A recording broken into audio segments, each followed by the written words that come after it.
have victory. Amen. Hallelujah. Thank you, Jesus. So write down.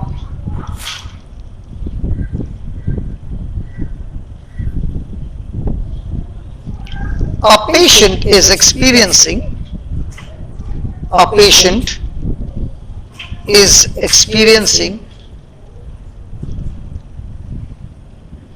symptoms. A patient is experiencing symptoms in their body, but does not know what is wrong.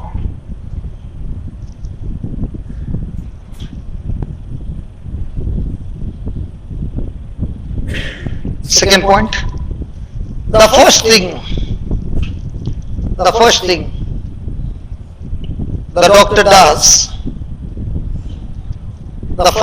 doctor does is check their vital signs.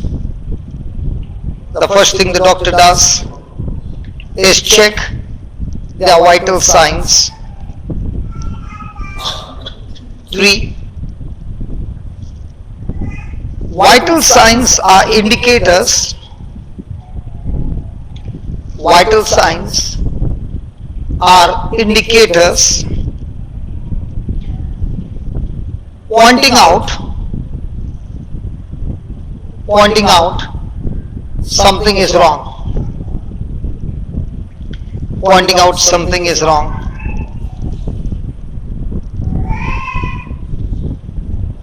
We have spiritual vital signs. We have spiritual vital signs that indicate a weak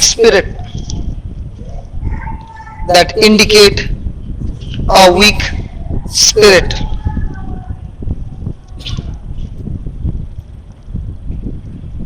Next one. If undetected,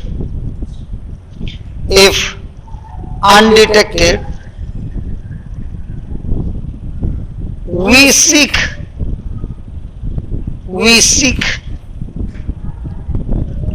outward consolation.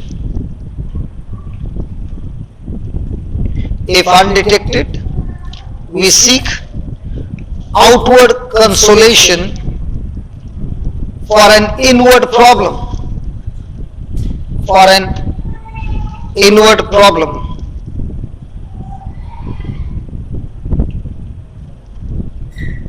When things are negatively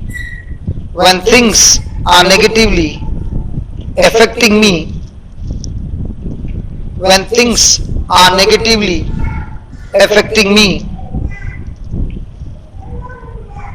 it is a sign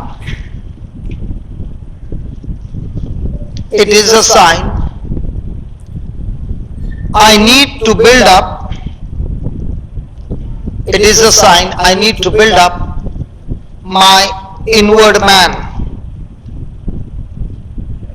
I need to build up my inward man. Praise God. So what you just wrote is, if you has anybody ever experienced pain in the body? So when you experience pain in the body, what is pain saying? Pain is saying there is some disorder in your system, and pain is a warning before that disorder can destroy you. So pain is that symptom that is saying you better take a quick check and find out what is in disorder and put those things in order, and when things get repaired and get into order, the pain is gone. That is in the physical. For example, there is fever, then the doctor will say, let's take a blood test, urine test, and try to find out what things have gone wrong in your system, and based on that he gives you medicine so that you make that correction and the person gets healed. Is that right? So also in the spiritual, when negative things are happening and those negative things are affecting your mind, your emotions, your feelings, it is a clear indication that your spirit is weak, and therefore a quick treatment has to be given to your spirit, otherwise it will end up in a disaster.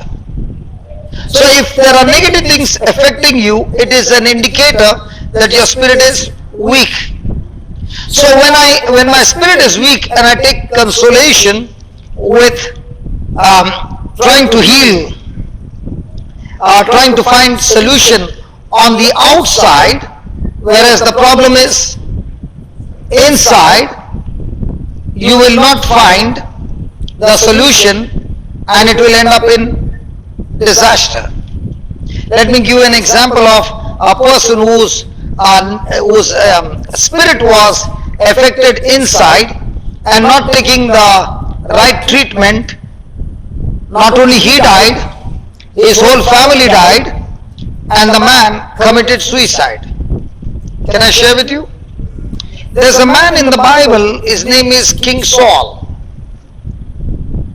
God has chosen him, God has called him, and as long as he is believing in God and submitting to God, God gives him victory over victory for the people of Israel. He is the first king.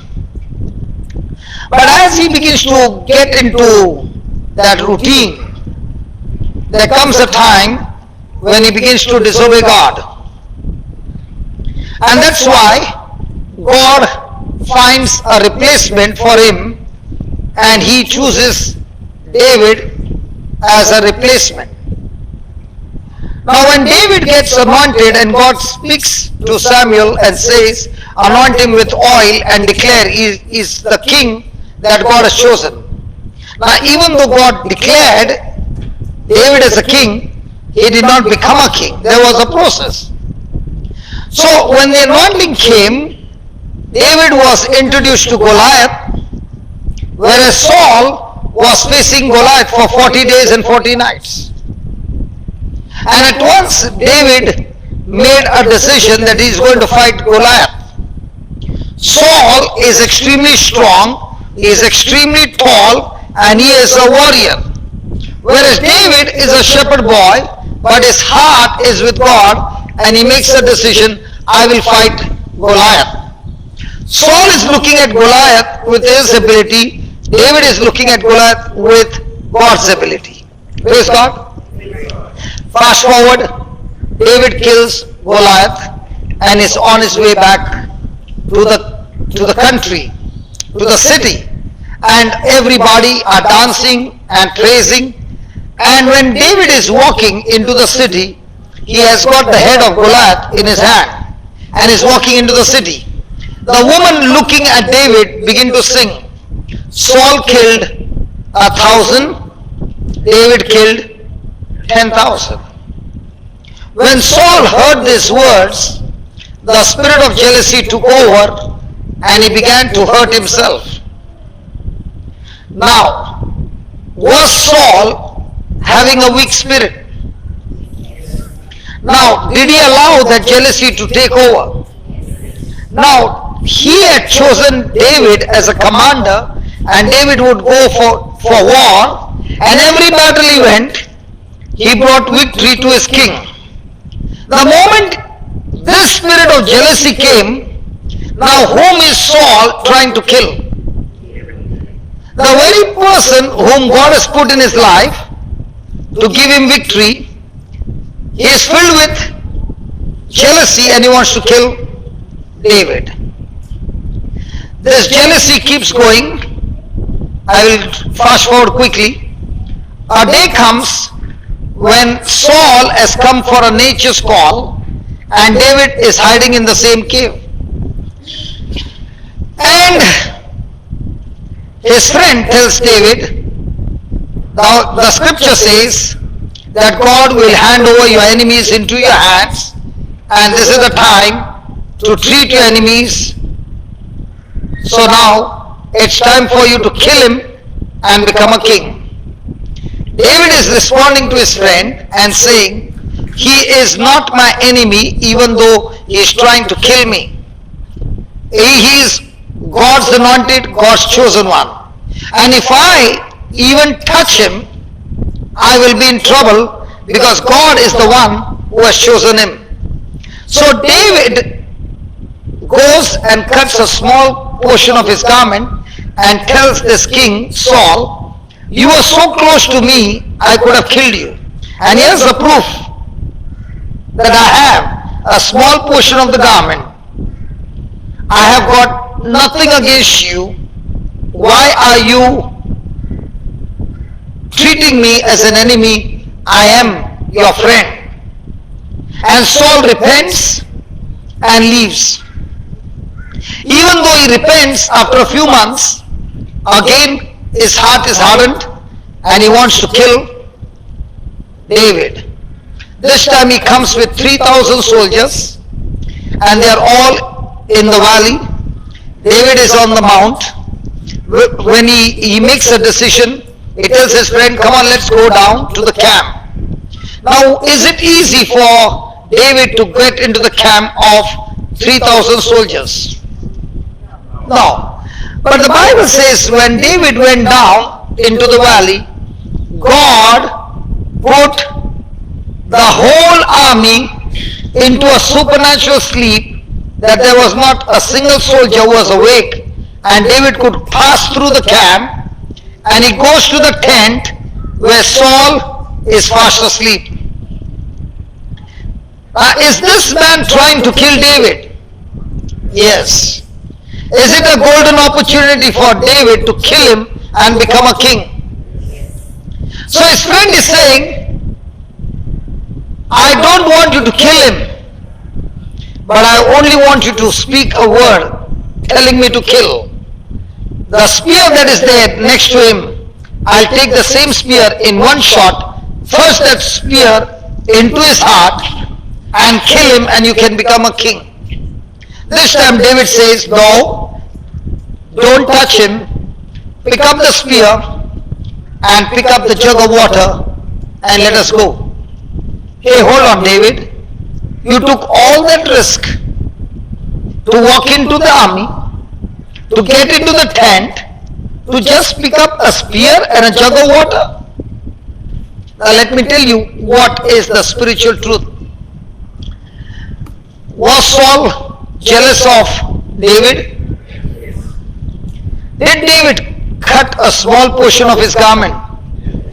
The Bible says when Moses, according to God, chose Aaron as the first high priest, Moses took the oil and poured it on Aaron's head, and the oil went from his head to his beard and to his garment, and the Spirit of God came.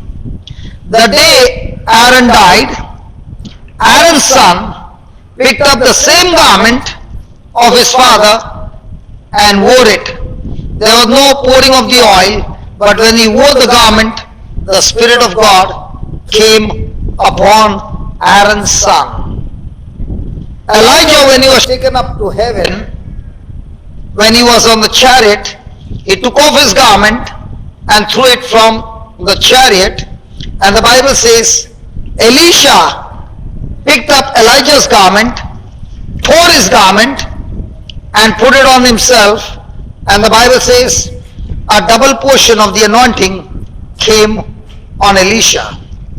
The woman with the issue of blood touched Jesus' garment, and the anointing came into her and healed her.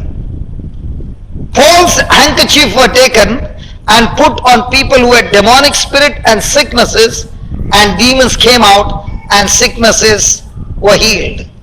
So the Bible says there is power and anointing on the garment of a person who is anointed. Was Saul anointed? Oh yeah. Now when he got into disobedience and jealousy, When David cut the small portion of his garment, that very moment Saul lost the anointing, and that anointing was used by David for his ministry. Saul repented for a few months, but then he was back again to kill David. Now, did Saul have a strong spirit or weak spirit? But when God called him and chose him, had he a strong spirit? So just because I got a strong spirit today, does it mean it is forever? No. It's always going to be moving. Praise God. When David told that friend, pick up the spear, that very moment Saul lost his kingdom. And the moment David said, pick up that jug of water, Saul lost his baptism right. The very man whom God had chosen for Saul was David, who would go into the enemy's field under the anointing of the Holy Spirit and get victory. When he lost all that, the enemy came and began to wipe out every member of his family except for that one son who was a handicapped son. Now when Saul was surrounded by the enemy and he had no choice, he committed suicide. Now was there a problem with the weak spirit, or was there a problem with jealousy? Because his spirit was weak, the spirit of jealousy could take over. Now could Saul try to solve his problem by trying to kill David? Yes. But the problem was David, or was the problem the jealousy in Saul's heart? In the same way, when you are being hurt or any kind of negativity is going on in your heart and mind, that is an indicator that your spirit is weak. And when your spirit is weak, you might be trying everything on the outside. Nothing's going to work until you make your spirit strong. Is that clear? Hallelujah. So when you are jealous with somebody, or you got enmity with somebody, or you are offended, or you get bitter so quickly, or you get angry so quickly, what is the meaning of that? Your spirit is weak. Now you are trying to change everybody around. You are trying to tell everybody, I need to be satisfied, I want you to do this, I want you to do this, I want you to do this way, that way. Now, even though you are forcing people to turn around according to you, according to your desire, is the problem with the people, or is the problem with your weak spirit? So what do you need to do first? Get your spirit strong. When your spirit is strong, will now everything turn in your favor. Hallelujah. Hallelujah. So, just like the doctor does a check and looks for symptoms, so also there are symptoms of a person who is weak in spirit. Praise God. So I'm going to call a person. When I came the last time, this person was very weak in spirit because of some situations going on, and we'll listen from the mouth of the husband and wife. They are both here, mighty warriors, praise God, hallelujah, who fought the battle from a weak spirit to a strong spirit. Please, my dear brother Leslie and Sharon, please welcome them. Hallelujah. Can you clap better?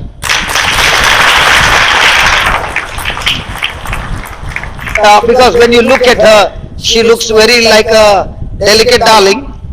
Okay, might be her body structure is weak, but she's strong in spirit. So, Sharon, tell us what was wrong with you. I went in for a simple procedure to remove a few kidney stones. Then I caught septicemia, which is a blood infection, and I was induced into a coma for 2 weeks. Oh no, you went for only kidney stone problem. Removal, yes. Yes. And there you had a surgery, Yes. A procedure. just a procedure. Yeah, procedure. And in that procedure you got infection, I call it infection. and that infection caused problem that you went into coma. Yes, I had to be induced. I had to be induced into coma to stabilize myself because I was like very frantic and can't control my own self. Couldn't control my body. You know, when they put oxygen, I didn't want it. Then when I didn't have it, I wanted it. I was very restless. You know, I was just like freaking out. Yeah, my body was freaking out, and I was already having the infection at that time. And when you have septicemia, I used to carry drugs, high-end antibiotics in my work. So you were drug addict. Drug supplier. But no money. Okay, tell me. Yeah, so I knew that septicemia is actually, when someone has septicemia, the chances of living is very, very slim, very low. But doctor knew it, my husband knew it, but no one told me about it. When I woke up from my coma, then I realized I had septicemia. Only then to realize that, my God, you know, it's God's grace, glory, and mercy. Okay. Now you had that coma and you woke up from a deep sleep. Yes. 2 weeks you slept Yes. without eating food. They were feeding Yeah, me. yeah. And now you discovered that not only the kidney stone procedure, but most of your organs were dead or dying. Dying. Tell us what was the condition of your organs. Okay, when I was induced into a coma, my organs started failing one by one. My kidney function from about 70% dropped to as low as to about 10%, 10-15%, and I had to be on dialysis for my kidneys to work. And my heart rate, my pressure, everything, my whole body was haywire. Doctor gave me about 6 to 7 hours to turn around. If I did not turn around within that short hours, doctor said there's nothing they can do. Yeah, so I would be dead. You would be what? Dead. You would be with Jesus. Yeah. Yeah. Dead and with Jesus for sure. Then how did this? Brother, when you got this situation, she's in coma, she's in Yeah. drugs, So that's so why she's we not have to tell she's you. not in a sensation. So tell me, how did you face this situation? Yeah, so basically it was 10th of July. 10th of July. So it was what we were told is that it's going to be a day here, so please go in the morning, should be back in the evening. Can you increase your volume, please? Please. Try to speak like you are speaking to Russell. Can you hear? Yeah. So basically, was meant to be a day here, surgery, went in the morning, everything was, we said a short prayer before the evening. So went to the hospital at about 6 in the morning.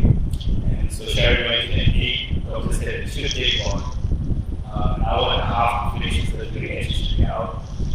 And evening, she should be able to go home. And she came out. It took longer than expected, so she came out about 1:30. And I was in the ward when she came out. She seemed normal. And then her pressure started dropping. She started developing a fever. So they said that it might need to keep her for one night because there's an infection. And from there, it just escalated. Basically, what happened is that they told me the pressures are not able to control the pressure, so they needed to move her to the ICU. So moved her to the ICU about 6 p.m. And from there, they put her on oxygen and everything. I didn't know what was happening. All I knew was the infection. So what happened is that pressure was not controlled. They gave her oxygen and she was very good. I can't breathe with the oxygen mask on, so once it off. It was just going on like 2-3 hours. And what happened? After about 8-9 o'clock, other doctors told me either of them said she's going into a septicemia, urosepsis, meaning infection has moved to the blood. So if you know, basically, if a bacteria moves to the blood, it moves to all your organs because your blood is circulating obviously. So the organs will begin to severe. That's why she was very restless. So then the doctors put me aside and said, she's going through a septicemia and you need to basically put her in an induced coma because otherwise the organs will fail and can't save her. So they gave us like a minute or two when they said, you take a minute to set up and put her to sleep basically and say whatever you need to say. It's just so overwhelming. I didn't know what to say and do at the time. But, just shared a few minutes together and then she was knocked out. Next day, the doctors kept telling me the whole night I couldn't sleep. I was in ICU. And the only thing I could hear from the doctors was, as brother was saying, facts, medical facts. She's really ill. As sick as she can be in ICU. Doing all we can to try and save her, but she's pretty poor. And so the whole day passed. We had friends from the prayer group that we attend. So we and some of the others, Raj and Russell, they came Thursday, prayed with us, and for me it was so negative because everyone, all the doctors, all the medical staff was just telling me, Facts. Basically, just medical facts, critical organs are being failed, kidneys failing, livers failing, pressures dropping. And on Friday, the doctors actually pulled me aside. My sons, one of them was overseas. They told me the night on Thursday that if you have relatives, they need to bring back or inform me to do it because it doesn't look good. So I flew my son back, and on Friday morning he arrived. Friday afternoon about 3, the doctor said that he wants to see us because of the room. And his exact words was that it's not looking good. Giving her another 6 hours because whatever drugs they put her on is already the max. And if she doesn't turn around in 6 hours, then we'll have to basically pull the plug or can't do anything. So you can imagine that is basically talking about facts that Russell and Vivek came in and we all prayed together and prayed over her. They kept reassuring and saying words of faith. Basically, whatever medical science can do is done. Now it's basically God taking over. So did this give you some scripture? Yes, it did. I had lots of scriptures coming on my phone and I just went to share inside and kept reading. So you were taking the scriptures from the mobile and whispering in her ears. Yes, and that's one. And then also, thankfully, we were actually organized for Brother Johnson to actually record, his words of faith and send it to me. And I just put it on Sharon's. I put the earpiece on Sharon's. Yes, and you put it on a loop. Yes, I just kept playing it over and over again. And by that time she's still in coma.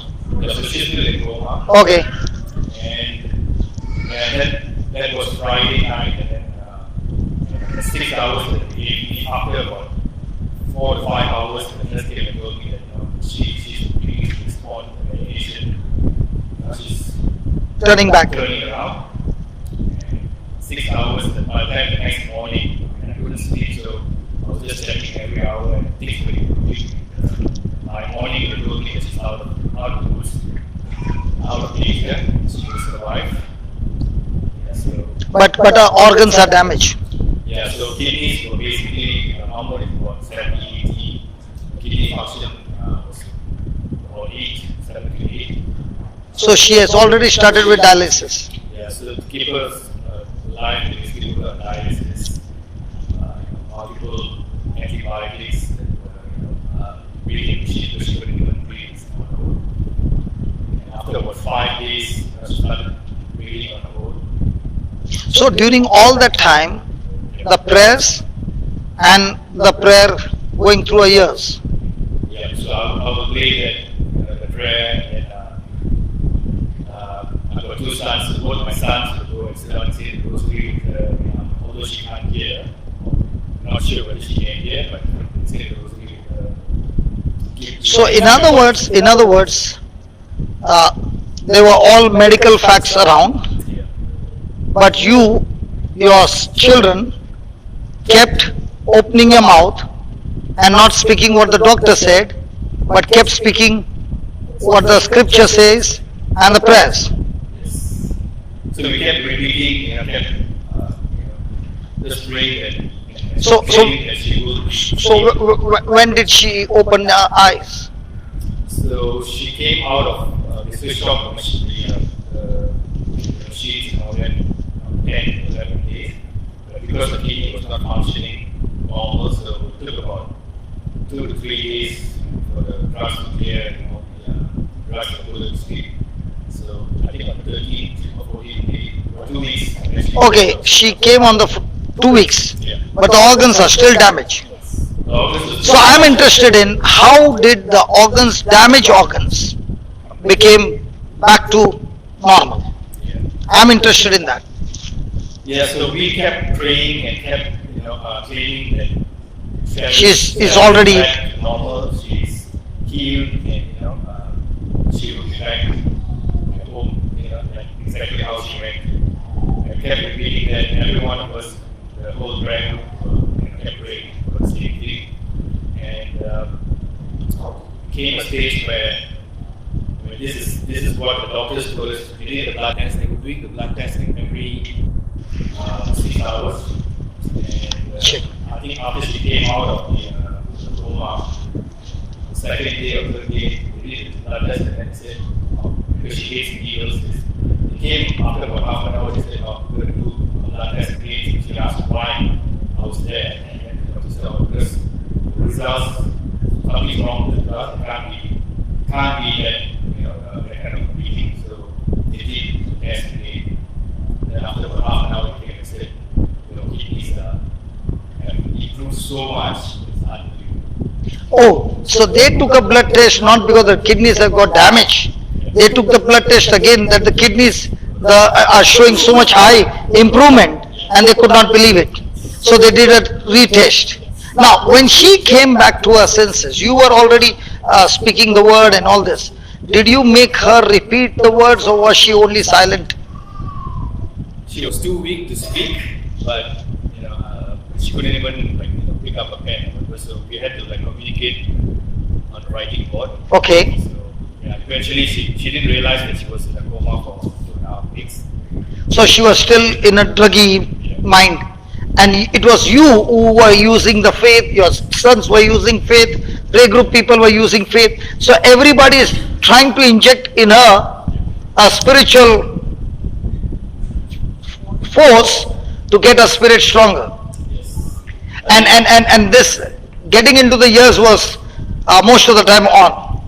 Yeah, so Yeah. I would put that daily for her, and then even when she woke up, I'll put that prayer. So on one side was saline going into a body, on the other side was spiritual food going into her ears that entered her spirit, and that's where everything began to change. So there was physical, natural, spiritual, all working together, but when the result came, the doctors could not believe that it can go so quickly. So they did a retest and they found that her kidneys had back to normal. Yeah, so it jumped from it was hovering at about 50, and suddenly it went up more than 45, meaning it's already almost normal. And she couldn't believe it, and she repeated the test, and then it said your kidney functions are almost coming back to normal. Yeah, and then another thing that I think I must mention is that on the Thursday night, while the doctors were having a conversation, doctors, they said I was there and Russell was there as well. So Russell came, Russell's back there, so he basically came to pray for Hushain as well.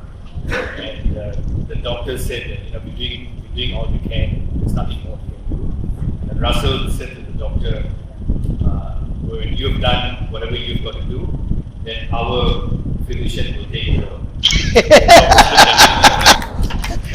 No, he said to the doctor, you do your part, and when you fail, our physician will take over this case. Yes.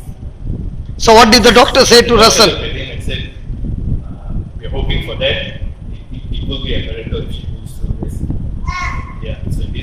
miracle. And Praise God. I'm Now, pretty now my thankful. question is, now she's healthy, she's beautiful, all the organs are healthy.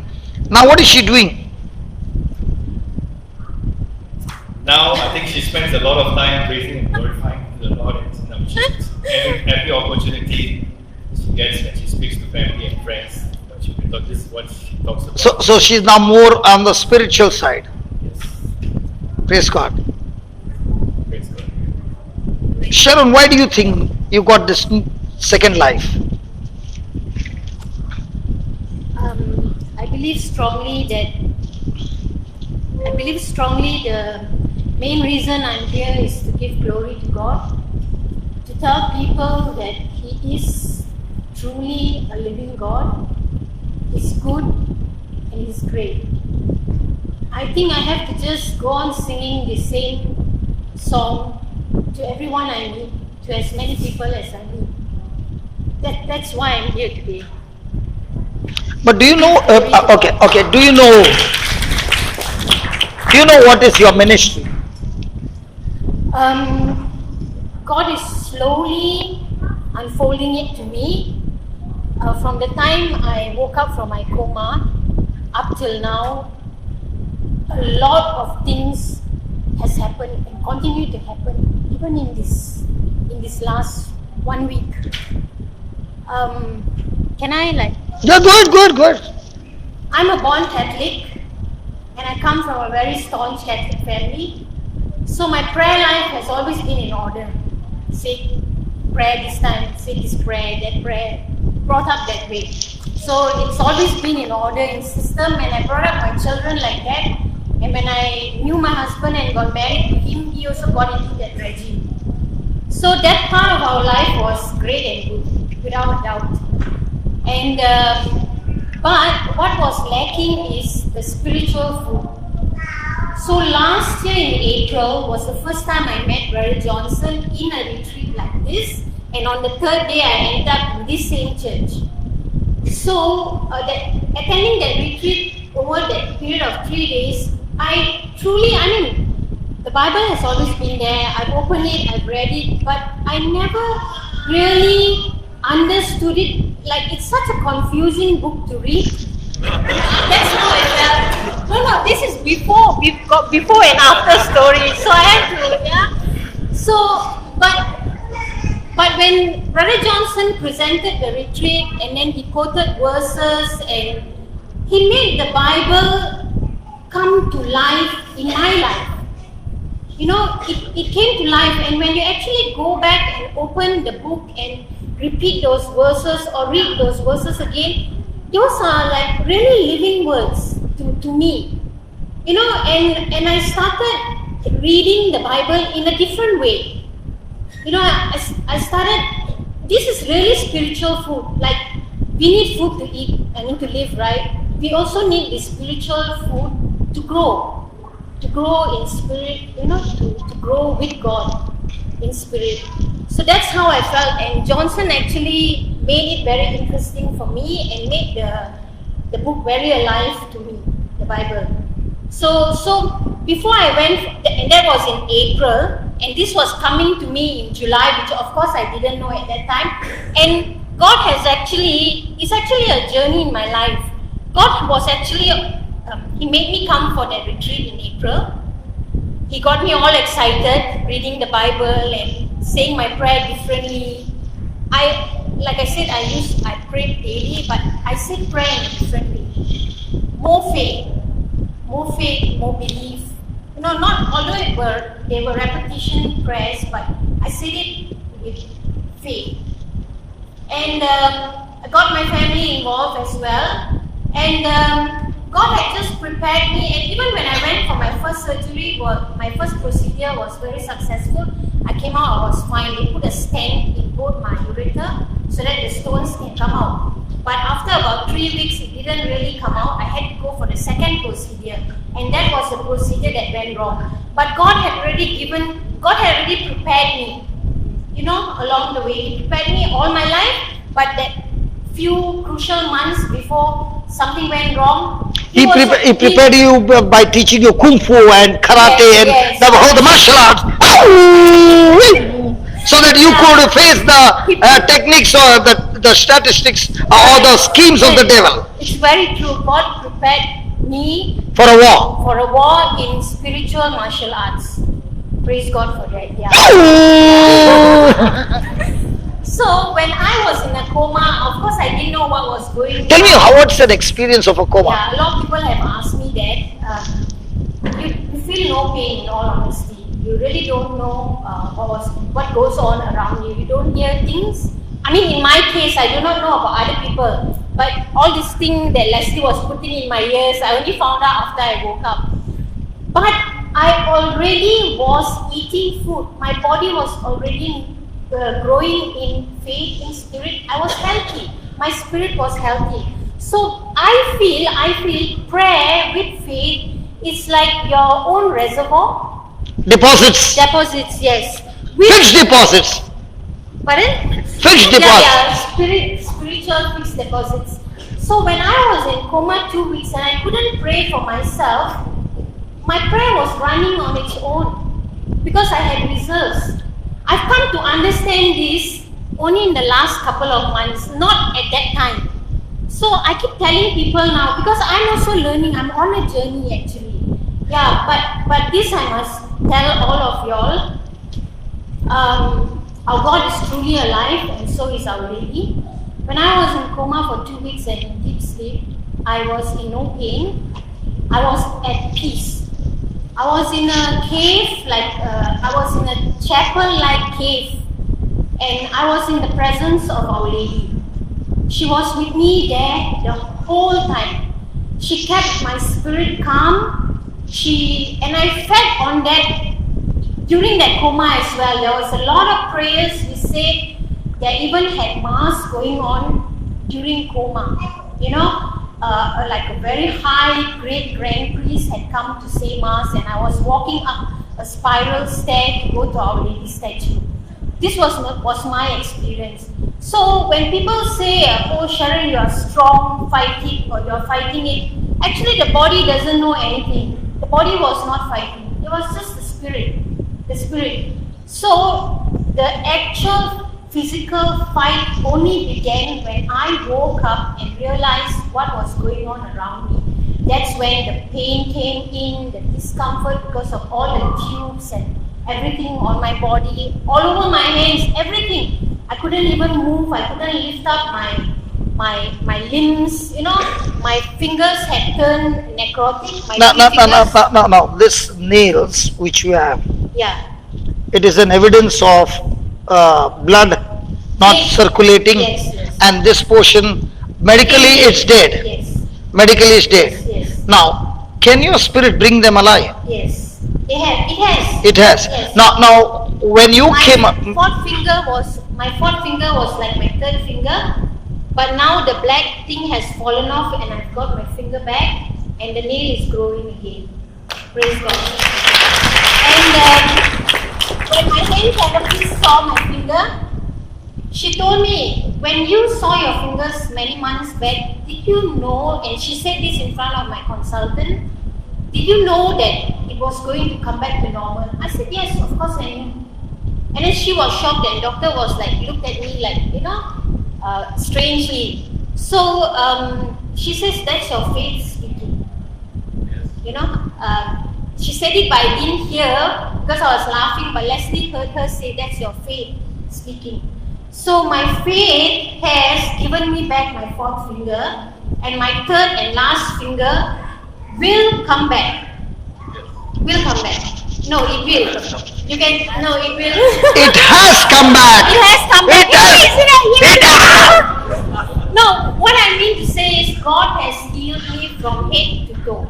God has. The healing has already taken place, it's done.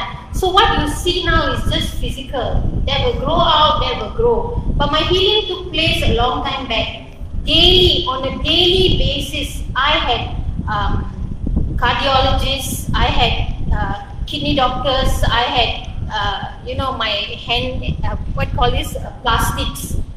All the specialty in the hospital came to visit me on a daily basis, and all they brought to my bed daily, imagine listening to it 5, 6, 7, 8 10 times a day, then we'll see how your kidneys may not become normal again. So they came and gave you all kind of negative faith. Negative things, yes. But lying on that bed there, I just kept on telling Lord, they don't know you, Lord. That's why they speak like that. If they only knew you and what you can actually do, they would not be talking like that. But never mind, they will see me. They will see me, and now when I go back and see them, my last appointment was with my endocrinologist, which was 1.5 weeks back. He looked at me from head to toe, and then he asked me about my finger and everything. Then he told me, he looked at all my reports. He really took so long to look at my history because he was a new consultant. And when he came out to take me into the room, he told me, I do not know how you ended up on my list, but you're on my list now. And do you know who did I see? I saw the director of the endocrine department. And it had to come from the director himself. He told me, you have been fixed. From what you were to what you are now, there's nothing wrong with you. You have been fixed. So I told him, praise God. I told him 3 times, praise God, praise God. So that's how my life is now. Every time I go for my appointments, everything's good. I didn't doubt. There were certain verses in the Bible that I lived on daily before my surgery and after my surgery. Can you give us the Yes. verses, please? By the stripes and wounds of Jesus, I have been healed. I will be healed. I will be healed. I have been healed. No, I have been healed. I will. By the I will. stripes No. and wounds of Jesus, I'm healed. I will be healed. I am healed. I will. I am healed. I will. I am healed. I will. I am healed. I know that God will heal me. I'm healed already. I know God will heal me. I'm already healed. I'm already healed. Praise God. I will be. God will heal me. When I go for my blood test, when I'm going for procedures, x-ray, scan, whatever, I lived in the hospital for more than 50 days and another 2 times after that for another 2 surgeries. So I lived on this word. Jesus has forgiven all my iniquities and healed all my diseases. I lived on this word as well. Jesus will heal all my diseases. Jesus has healed all my iniquities. He will. And He will. He has. He has. So these are words of scriptures that I live by daily. Even when I say the rosary, I incorporate it, like the 5th decade of the rosary is always offered up for the sick, the dying and the suffering. So I just tell the Lord, I bring all the illnesses of my family, my friends, all those whom I've come across. I nail them to your cross, Lord Jesus. Why? Because by the stripes and wounds that you have suffered on the cross, you have healed them. You have. That is my faith. That is my faith. My children have seen it. They experience it. My husband has seen it. God is really great. God is really good. He's been marvelous to us. What I went through, I will not deny that I have fallen many times in this journey of recovery. But every time when my spirits are low or down, I feed on God's word. With prayer and with faith, I feed on them. And He will find a way to lift me up. Last week, strangely, I must share this because it's coming very strongly in me. I get an email from a lady that I only met 2 times in Malaysia in the function, and all I did to her was smile. That's all. And hi and smile, that's it. She sends me an email and she tells me that she was washing her bathroom, but the Lord was telling her to go and play the small guitar. It's called a ukulele. Yeah. Because when she plays that, she sings in the spirit and she gets messages. So she started off her email like that. So I went and played my ukulele, and the Lord has told me to tell you this. Sharon, don't give up hope. Don't give up hope. I love you very much.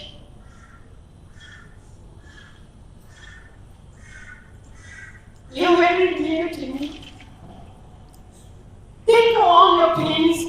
called us to Sacred Heart, to my Sacred Heart, into Immaculate Heart of Mary.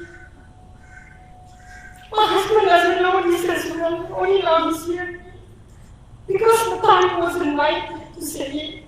But today, now I know this is the right time for me to say it.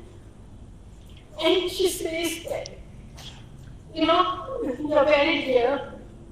All your troubles, all your pains, go to my Sacred Heart, go to my Immaculate Heart. That's the message she was getting. She says, I don't know why. I never think of Immaculate Heart and Sacred Heart at all, but it's just coming, she said.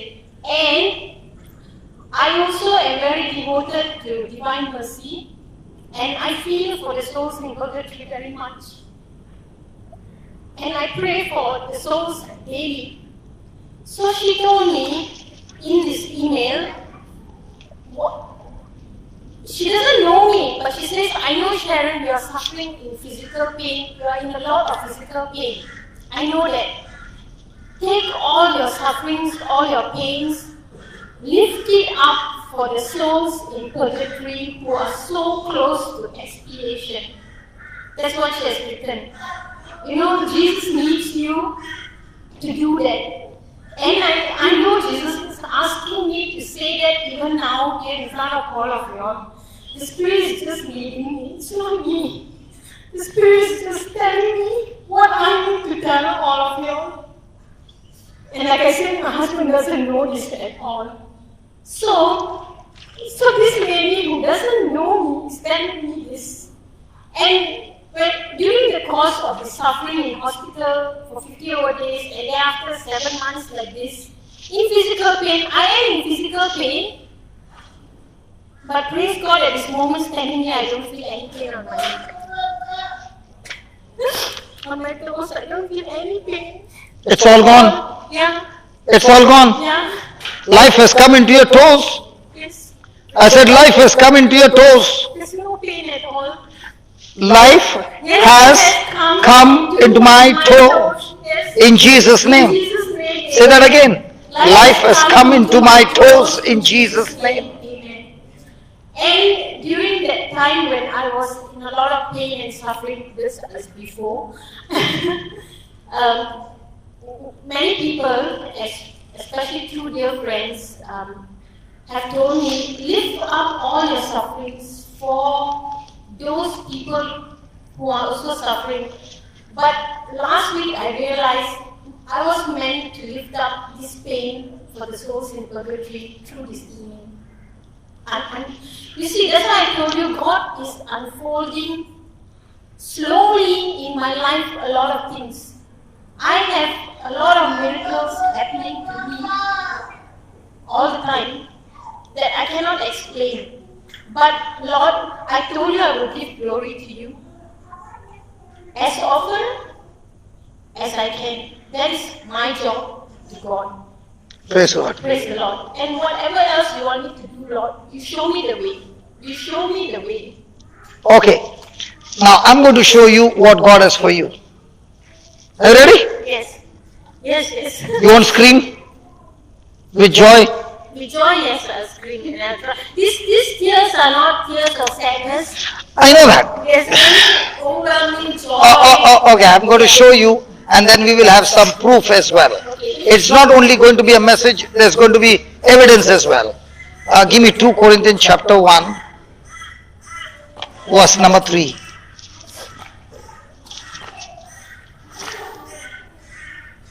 Read it. Blessed be God, even the Father of our Lord Jesus Christ, the Father of mercies and the God of all comfort. You read it too fast. Read it slowly. Blessed be God, Okay. even the Father of our Lord Jesus Christ. So, God the Father is the Father of Lord Jesus Christ. Yes. Then, He is also the Father of mercies. He is the Father of. Mercies. So, when I've done something wrong, I deserve punishment. And when God cancels my punishment, it is because of His mercy. So, the Father is the Father of Mercies. mercies, And He is also the God of all comfort, including your toes. including my toes. Thank you, Church. So is he a God of some comfort? All comfort. A lot of comfort. So he is a God of all comfort, All comfort. including every area of your life. Every single area of my life. Are you sure? Very. Because when I'm going to put the next scripture, you won't change. No. Is he a God of all comfort? You first settle it. All comfort. Every negative area, Every negative area. he will still comfort you. Yes. Okay, now read. Give me 4. Oh. Who comforted us in all our tribulation. Do you believe? Yes. In every tribulation, God comforts you Yes. so that That we may be so that God, what's written? God has written or we? that we God. we God. we Look correctly, it's God. that we No God. No. Listen, I'm not joking. I'm not joking. no, that we Look correctly, it's God. Everybody sing God. we It's God. that we Hey, hold on. It's God. Look over there. that we That we may be able to comfort them which are in any trouble. pause. So who is supposed to comfort others? We God. we may be able to comfort them which are in any trouble. Listen, God. We, What's written there? God. we God. we God.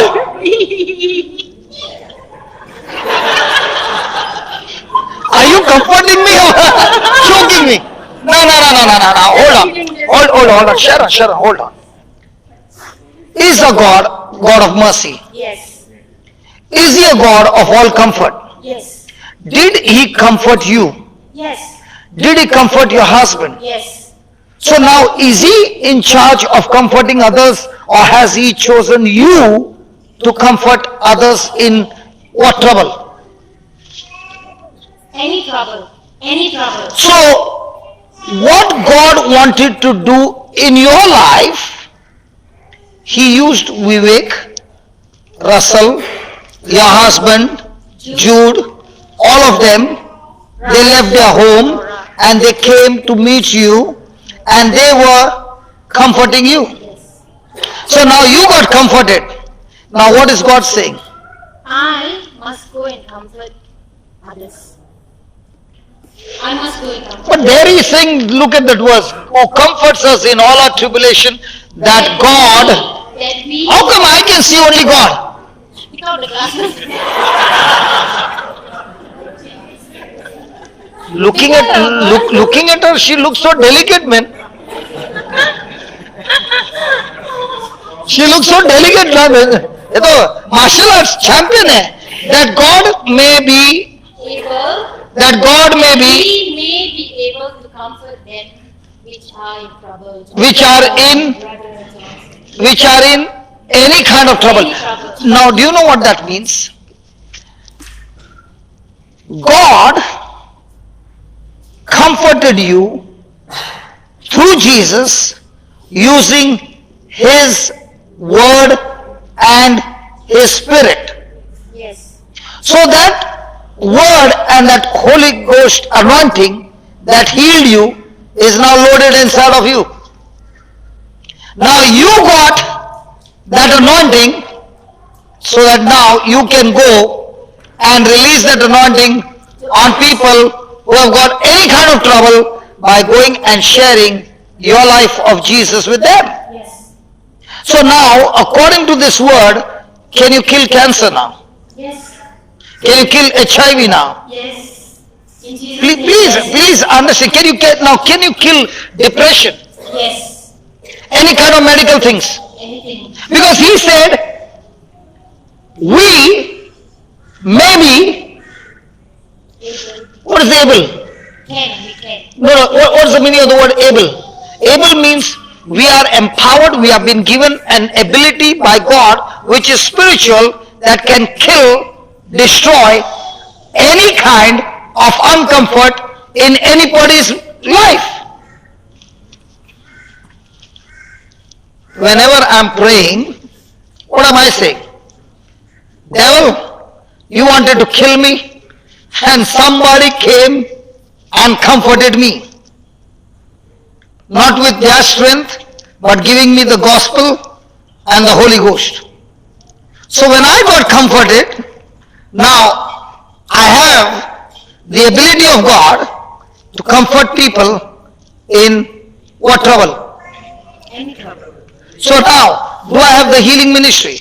Yes. Do I have the deliverance ministry? Yes. Do I have the preaching ministry? Yes. Do I have the service ministry? All ministries. All ministries. How did you get that? Because the day He comforted me and gave me the victory. Now all ministries, according to this word, is in me. Yes. Now am I going to believe in my ability or am I going to believe what He said? What do you say? Now Sharon, don't use your martial arts, okay? Now you said you are from Malaysia. Yes. Do you know to read Chinese? No. Thank God. Okay. Then my example will be good. Now, you went to China and you wanted to go to the washroom. And it was written in Chinese male and female. But there were no pictures. Will you go? Yeah, if I have to. Yeah, but which side will you go? Normally the female is on the right. Please don't try that in India. Please don't try that in India. We don't have right or left. No, take a peek first, you know. No.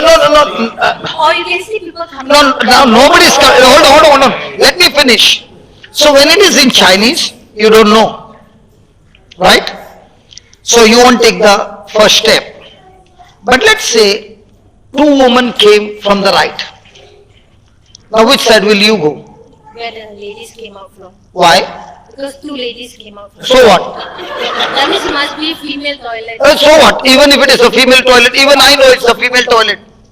So what? So I go because I need to. No, but why will you go right? Why not left? Oh, because I'm sure Sure about what?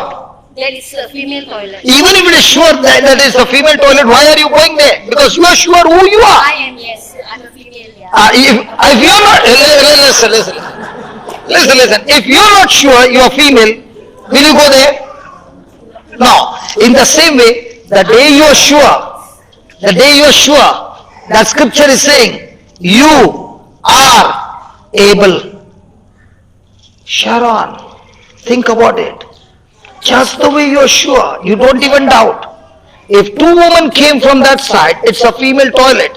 I know, I'm a male. You know, you're a female. In the same way, now, I know, I'm able. How do you know you're able?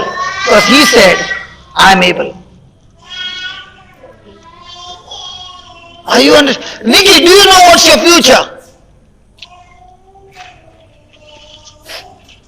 What? The same anointing who comforted you and got your pancreas alive, now you are having a healing ministry that you can bash up the devil in everybody's life. You know what Jesus is saying? The devil tried to get you drowned in the water. Peter cried out to Jesus. Right? Did Jesus grab his hand? Or did Jesus lift him up? When Jesus was walking on water. Where was Peter? Down. He cried out to Jesus. Now did Jesus catch his hand and say, come and swim? No. He lifted him up and said, hold me. And they began to walk on the water. The same Jesus who got you out of that water and made you walk on water, that ability you have, and now it's all about how much do you believe? All of it. And if you believe that ability is there, can you take a holiday when you see your brothers and sisters who are dying? No. No. You are all the time stretching your neck and saying, hey, who is it who is weak? I've got the ability to comfort some. Just see that we may be able to comfort some which are in some simple trouble. All. We're all. Look at that. And God may be able to, second verse, second line.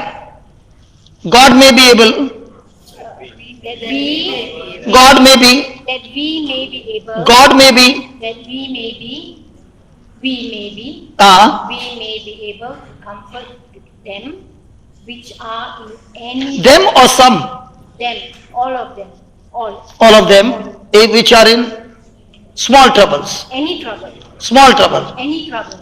So Big now, and so, small. so, so now, do you have the ability to heal, Yes, to cast out demons, yes, to set the captives free, yes, suicidal? yes, I have.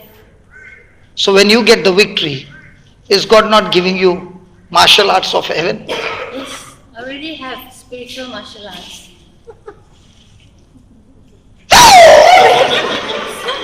Praise God. Praise God. What happened? I was practicing on you, some of them got uncomforted that side. Hallelujah. By the comfort wherewith we ourselves are comforted of God. So what are we now? We are channels to receive the comfort and start distributing the comfort to everybody.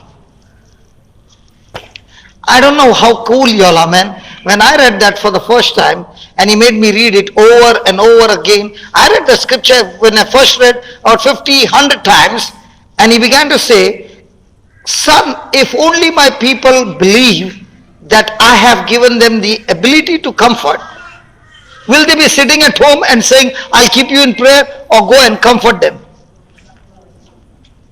So let's have some demonstration.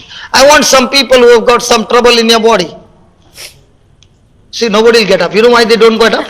You know why? Because Satan is saying, darling, don't get up, because I love you so much. He is from your side, yeah. You're from the same country? You're from where? Sorry, what? You're from which country? Originally Malaysia. Yeah. Where? Originally Malaysia, Malaysia, but now you're in China. No, in Australia. no, Libya. Okay, come. Malaysia, correct.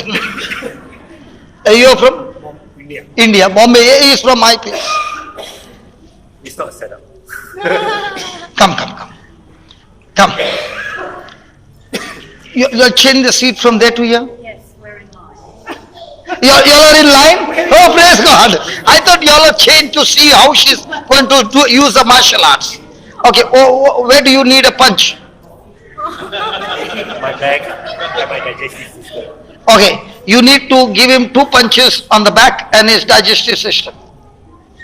So are you ready to comfort? Yes, Are you able to do it? yes, Are you sure? yes, Have you got the ability? yes. Yes, hold his hand. Do you want me to teach you, or you want to do it? You teach me. I'll teach you the first one, then you get them all, then you can punch everyone. Okay? Hey baby, where's the book? Yesterday's book, man.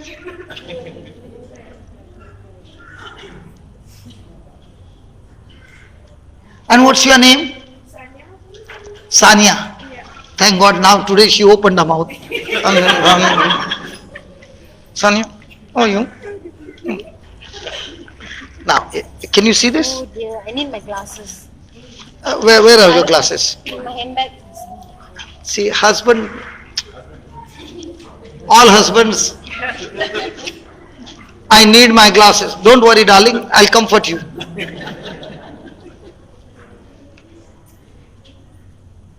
See? See, listen, you are going to use the same words, okay? You see? You see? You see? He doesn't do that at home. This is just a drama. My God, look at these people. They are so happy that he is not doing at home. They should have been so sad that he is not doing at home. From now on, he will start doing at home. But they are so happy not doing at home. I think they are also not doing at home. Same group. Yeah. And brother, she won't touch you. What's your problem? I have problem back and my hand. And so you just stand at the side. Okay, now one will be Wi-Fi connection, one will be direct connection. Don't you think I should teach everything? Yes. Now, first thing, you are on camera. Is that okay? Yeah. Sorry. Okay. Close your eyes. Can you make it this side?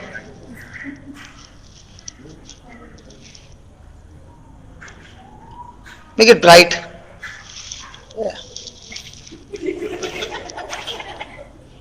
I have to close my eyes. Yeah, close your eyes, don't pray, only listen to what she's saying. And listen, those who are sitting there, the same Wi-Fi connection, what's your problem? Cancer. Okay. Not sure. Not sure. Blood sugar. Not sure. What's that? Unsure. Not sure. What sickness is that? Undiagnosed. Okay. But I have the another problem. I have the prostate cancer also. She came and told you? No, she is my wife. She is my wife. So what you forgot, she is reminding you. This is fun, man. I'll hold it for you. Not too close, then I cannot see. Okay, this much? Okay. Okay, here we go. Lord Jesus, I thank you, I praise you. You are my Lord, God and Savior, and you say, No. You are not reading it. You got to say it as if you are talking to Jesus. I don't want you to read it. I want you to, and where there is a command, use that command with the authority, because you got the ability. Go ahead. Lord Jesus, I thank you, I praise you. You are my Lord, God and Savior. And you said, whoever. Thank you for anointing me that now I can say this to the mountain. I bind you, I curse you just like Lord Jesus. You curse. You spirit of infirmity. Read that as well, okay. I can say to this mountain, you spirit of infirmity, I bind you, I curse you, just like Lord Jesus. You cursed the fig tree. The fig tree, and it died from the roots. In the same way, this sickness, this infirmity is dead from the root. Say that again. I can say. I can say to this mountain, spirit of infirmity, I bind you, I curse you, just like Lord Jesus. You cursed the fig tree, and it died from the roots. In the same way, this sickness, this infirmity is dead from the root. In the name of Jesus, I rebuke you and command you, get out of this body from the root and be planted in the seed that God has created for you. In the name of Jesus, I speak to all the bones. Be aligned, be recreated, very good, restored, joints lubricated with the blood of Jesus. Fantastic. Go back to your original position. I speak to new cartilages, ligaments, tendons, nerves be loosened. All the organs in this body, I command you function perfectly. All the malfunction be stopped right now in the name of Jesus. I declare by the wounds of Jesus, I declare by the wounds of Jesus, you are completely healed. Lord Jesus, you say, I shall have whatsoever I say. So therefore, I declare in the name of Jesus, my prayers are answered. Amen. By the wounds of Jesus, by the stripes and wounds of Jesus, you are healed. You are healed. One more time. By the stripes and wounds of Jesus, you are healed. By the stripes and wounds of Jesus, you are healed. By the stripes and wounds of Jesus, you are healed. By the stripes and wounds of Jesus, you are healed. By the stripes and wounds of Jesus, you are healed. Yeah. Amen. Praise to God. Move your back.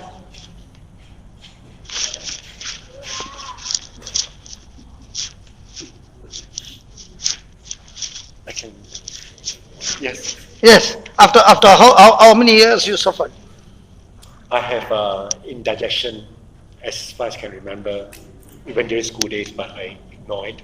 Okay. And only probably 3 years ago, I find that if I eat the wrong thing, the stomach affect the back will be Now, is your back having any pain? I was having pain last night. But now, I was having pain just now. yeah, now there's no pain. No. Yeah, I told you. She has got the ability Yes. by God Yes. to comfort you. Yes. Can you lift your hand high up and give a jerk? One more time. One more time. Now, did you get any pain? No. No. It's gone forever. Now, can I punch you? Yes, you can. Yes, my dear. Yeah, you can open your eyes now. Check. Yours was Wi-Fi connection. Yes. Move your. Yeah. Anything is there? Shoulders are clear. Yeah. Back is clear. Yeah. Back is a little there, but hand is my. Hand is cleared. Okay. Now just till the back. Behave yourself. Back, behave yourself in Jesus' name. Say that again. Back, behave yourself in Jesus' name. I command you to go back to the position that you have been created to be. Amen. Amen. Now move your back. Good. There you see. Thank you, Lord. Praise the Lord. You know, some prayers there, it looks like I'm making it's funny. But you know when the child is when you took your baby somebody's house and the baby is doing little, what do you say? Behave yourself. Yes, yes. Don't you use this word? Yeah. That's why I told you to use the word that you tell your baby in the same way. Back, behave yourself. Now when you tell the baby, behave yourself, is the baby listening to you or behaving the same? Listens. So does he change? Yes. So when you said to the back, behave yourself, so the back was little this side. Now is he behaving? Yes. Now is the pain there? No. No, good. The praise look funny, Yeah. but when you know you got the authority, you say it. Amen. Yeah. Who's next?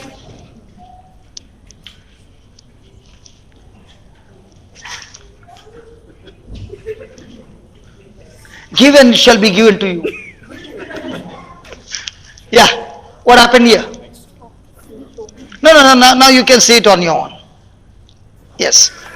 Well, I'll just take this baby and then. Okay. Tell me what happened to the baby. Sorry? He can't walk. Okay. Are you ready? Yes. How old is he?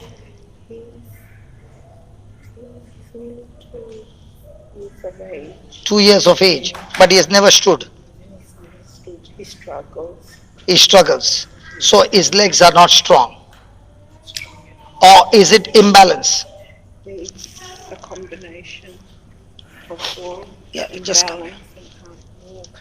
Okay. Struggling Come. with Okay.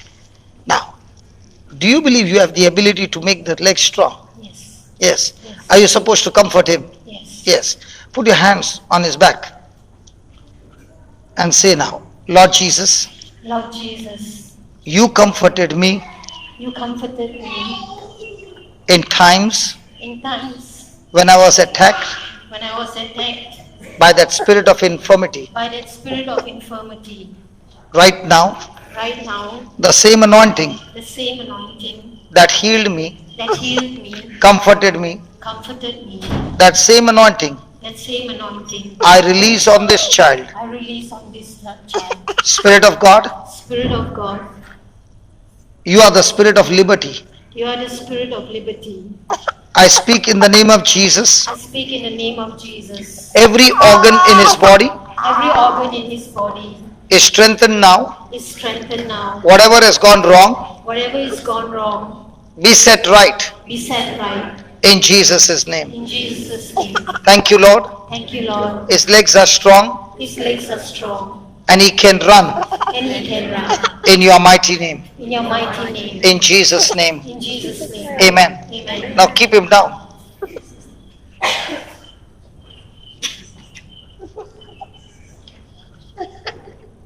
No, just let the weight go down. Release the weight. Release the weight. Release the weight. Yeah. Don't pick it up. His legs don't stay straight. They don't stay. They like that. Sorry. They like that. He can't stand. So he cannot, in other words, he cannot keep the legs straight. He cannot keep his legs. His feet are like this. They go like that. He stands on them. Okay.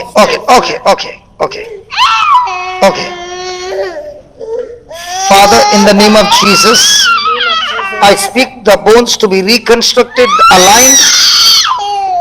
aligned now, and in the name of Jesus, Lord, whatever is in the wrong angle, I command those legs to be set right in the name of Jesus. Lord, I speak for the alignment of the bones in the name of Jesus, that his legs are aligned, they are back to the original position, the way it has to be, so that this child's legs are strengthened in Jesus' name. Amen. Don't lift. Let the weight be on the legs. Yeah. Let it be. Thank you, Jesus. Thank you, Jesus. Thank you, Jesus. Thank you, Jesus. Thank you, Jesus. Thank you, Jesus. Thank you, Jesus. Thank you, Jesus. Lord, we speak to these legs, be strengthened now. Lord, we speak to these legs, be strengthened now. Be strong. Be strong. Be strong. I said be strong in Jesus' name. Every spirit of infirmity that is blocking him from walking, I rebuke that spirit of infirmity in the name of Jesus. In the name of Jesus. In the name of Jesus. I thank you, Jesus. You are the God who comforts us. You are the God who comforts us. Lord, we thank you. Lord, we thank you. Legs be made straight. Legs be made straight in Jesus' name. Spirit of God, we believe that the legs are made straight. We believe the legs are made straight. We thank you. We praise you. We thank you. We praise you. We thank you. We praise you. Oh, you won't fall. He's holding. Thank you, Jesus. Thank you, Jesus. Thank you, Jesus. Thank you, Jesus. Thank you, Jesus. Thank you, Jesus. Thank you, Jesus. Thank you, Jesus. Thank you, Jesus. Thank you, Jesus. Thank you, Jesus. Thank you, Jesus. Spirit of God, thank you. We speak a creative miracle. A creative miracle. A creative miracle. A creative miracle. Bones aligned. Bones aligned. Thank you, Jesus. Thank you, Jesus. Thank you, Jesus. Thank you, Jesus. Thank you, Jesus. Thank you, Jesus. Thank you, Jesus. Concentrate on Jesus. Thank you, Jesus. Thank you, Jesus. Thank you, Jesus. Thank you, Jesus. Thank you, Jesus. Thank you, Jesus. Thank you, Lord. We believe in a creative miracle. Creative miracle. Creative miracle. Creative miracle. Creative miracle. Thank you, Jesus. Thank you, Jesus. Hallelujah. Hallelujah. Now. How long has he been carrying the weight of his body like this? They didn't diagnose him. No. Has he been carrying the weight? You can lift him up. Lift him up. Okay. Now tell me, before this, have you kept him this way, and was he ever standing like this on his feet? He was born right from. No. Like now, you were not holding him, but his legs were carrying his body weight. Has he ever done this before? Sorry? It's like standing, but he couldn't walk. His legs. No. That walking will come later on. I'm asking, right now, more than a minute, he was standing, even though you were supporting with the balance. But what I'm trying to ask you is, the strength in his legs to carry the weight. Have you seen that before? I've seen him carry. Now, you are seeing him now? Yes. So in the same way, every day you say, legs are strong, and keep him standing like this. Okay? When you keep him like this, and you keep on saying that his legs are strong, His legs are strong and he is walking. His legs are strong and he is walking. His legs are strong and he is walking. Don't hold his body. Keep him standing. Okay? That's when he is going to learn to carry his body weight. Are you following? For me, what I saw was, many a times he was on two legs and sometime he lifted his leg, and when he lifted his leg, on one leg also he was standing. Did you see him? He shifted his leg, so his leg is getting stronger. He never needs to do that. That's what I'm saying. So now every day you are going now. When she was in coma,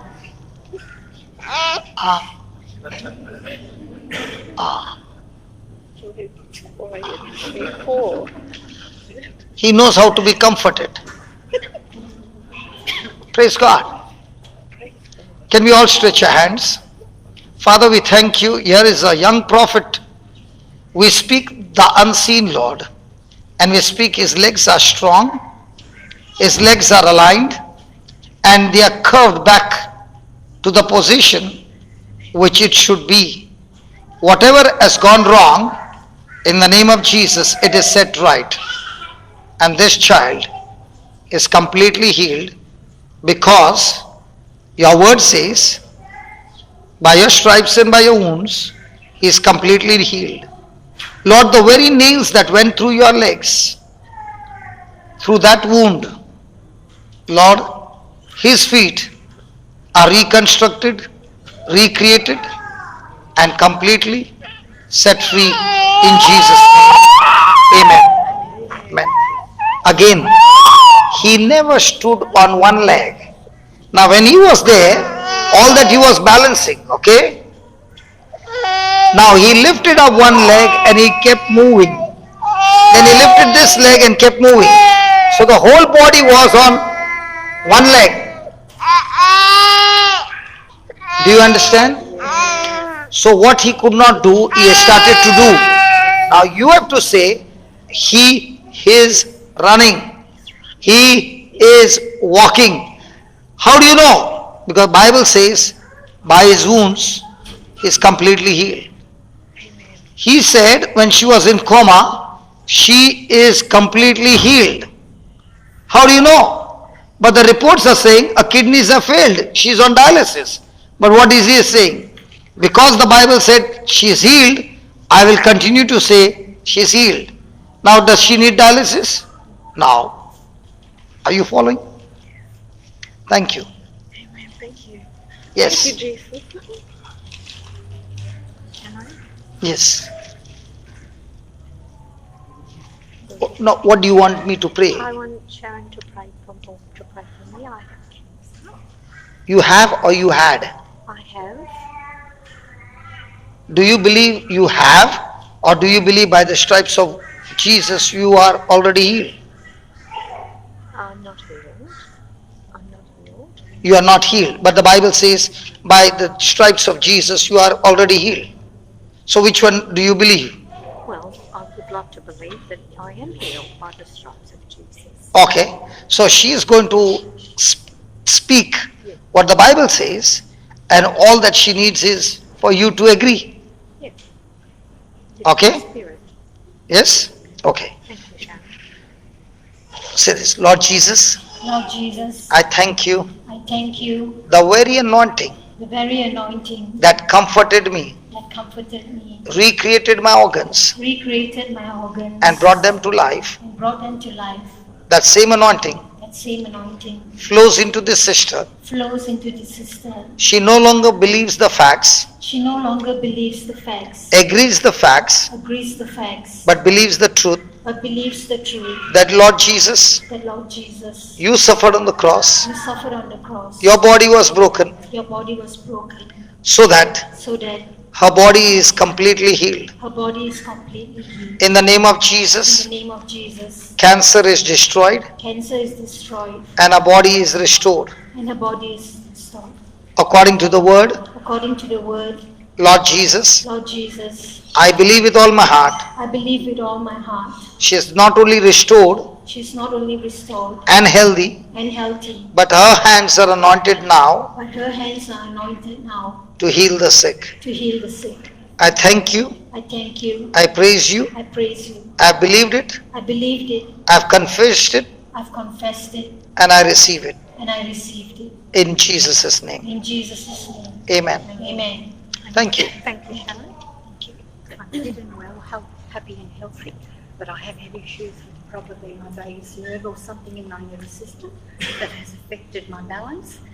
My head, So you got imbalance. I have, yes. Yes. I have imbalance at times. Okay. So we got to do some balancing. Nervous system. Are you ready? Yes. Say this. Lord Jesus, Lord Jesus, I thank you. I thank you. In your name, In your name, whatever has gone wrong, whatever has gone wrong, I speak, I speak, be set right. be set right. Imbalance, Imbalance, be set right. be set right. Lord Jesus, Lord Jesus, your body was wounded. your body was wounded. By those wounds, By those wounds, her body her body is completely healed. is completely healed. No more imbalance, No more imbalance, but total healing. but total healing. Thank you, Lord. Thank you, Lord. Your anointing Your anointing not only set me free, not only set me free, but the same anointing but the same anointing sets this sister free. sets the sister free. In Jesus' name. In Jesus' name. Amen. Amen. Amen. Amen. Now, when you look down and up, you would go into imbalance. Not always. Okay, but you'd go it with a jerk. Then you would, Movement of my head often. yeah. So go faster. Go faster. Go faster. Yeah. No imbalance now. Seems fine. Thank you. No, not seems fine. I'm not yet finished. Come on. Come on. You won't fall. Come on. Yeah, go. Go up. Nothing. Now you can go for a beautiful dance. And they can turn you. There, nothing. Congratulations. I have bone problems, like knee pain, shoulder pain, all bones problem always. Where's the husband gone? He's there, sitting. So Why do you give her all bone problem? I don't know. I give it to him. I had to give him. Okay, she has got bone I'm problem. getting some allergies, but it's clearing up, then pain comes. Okay. For the bone problem, Okay. say this. Lord Jesus, Lord Jesus, every bone of us every bone of hers is washed in your blood. is washed in your blood. Every infection is dead, Every infection is dead. and the bones are realigned And the bones are realigned. in Jesus' name. In Jesus' name. I thank you, Lord. I thank you, Lord. The bones are restored, The bones are restored. and she is completely comforted And she's completely comforted by your anointing. by your anointing. Thank you, Holy Spirit, Thank you, Holy Spirit, for this quick surgery for this quick surgery and destroying this allergy and destroying this allergy right from the root. right from the root. In Jesus' In name. Jesus' name. Amen. Amen. Now begin to move any part of your bone which was giving you pain. It's too much pain. Yeah, now no pain. Pain. Yes, Yes, all gone. all gone. Yeah, she was saying too much pain. Now it's all gone. Praise God. See, nobody clapped but the husband clapped. Tell me why? Because he has Tell pain. Because he has to massage a leg every day. Yeah, that's true. What do you mean that's true? Yeah, yes. So all that I was sharing was not true? Yeah, it is. So the husband is very happy. How many years you had this problem?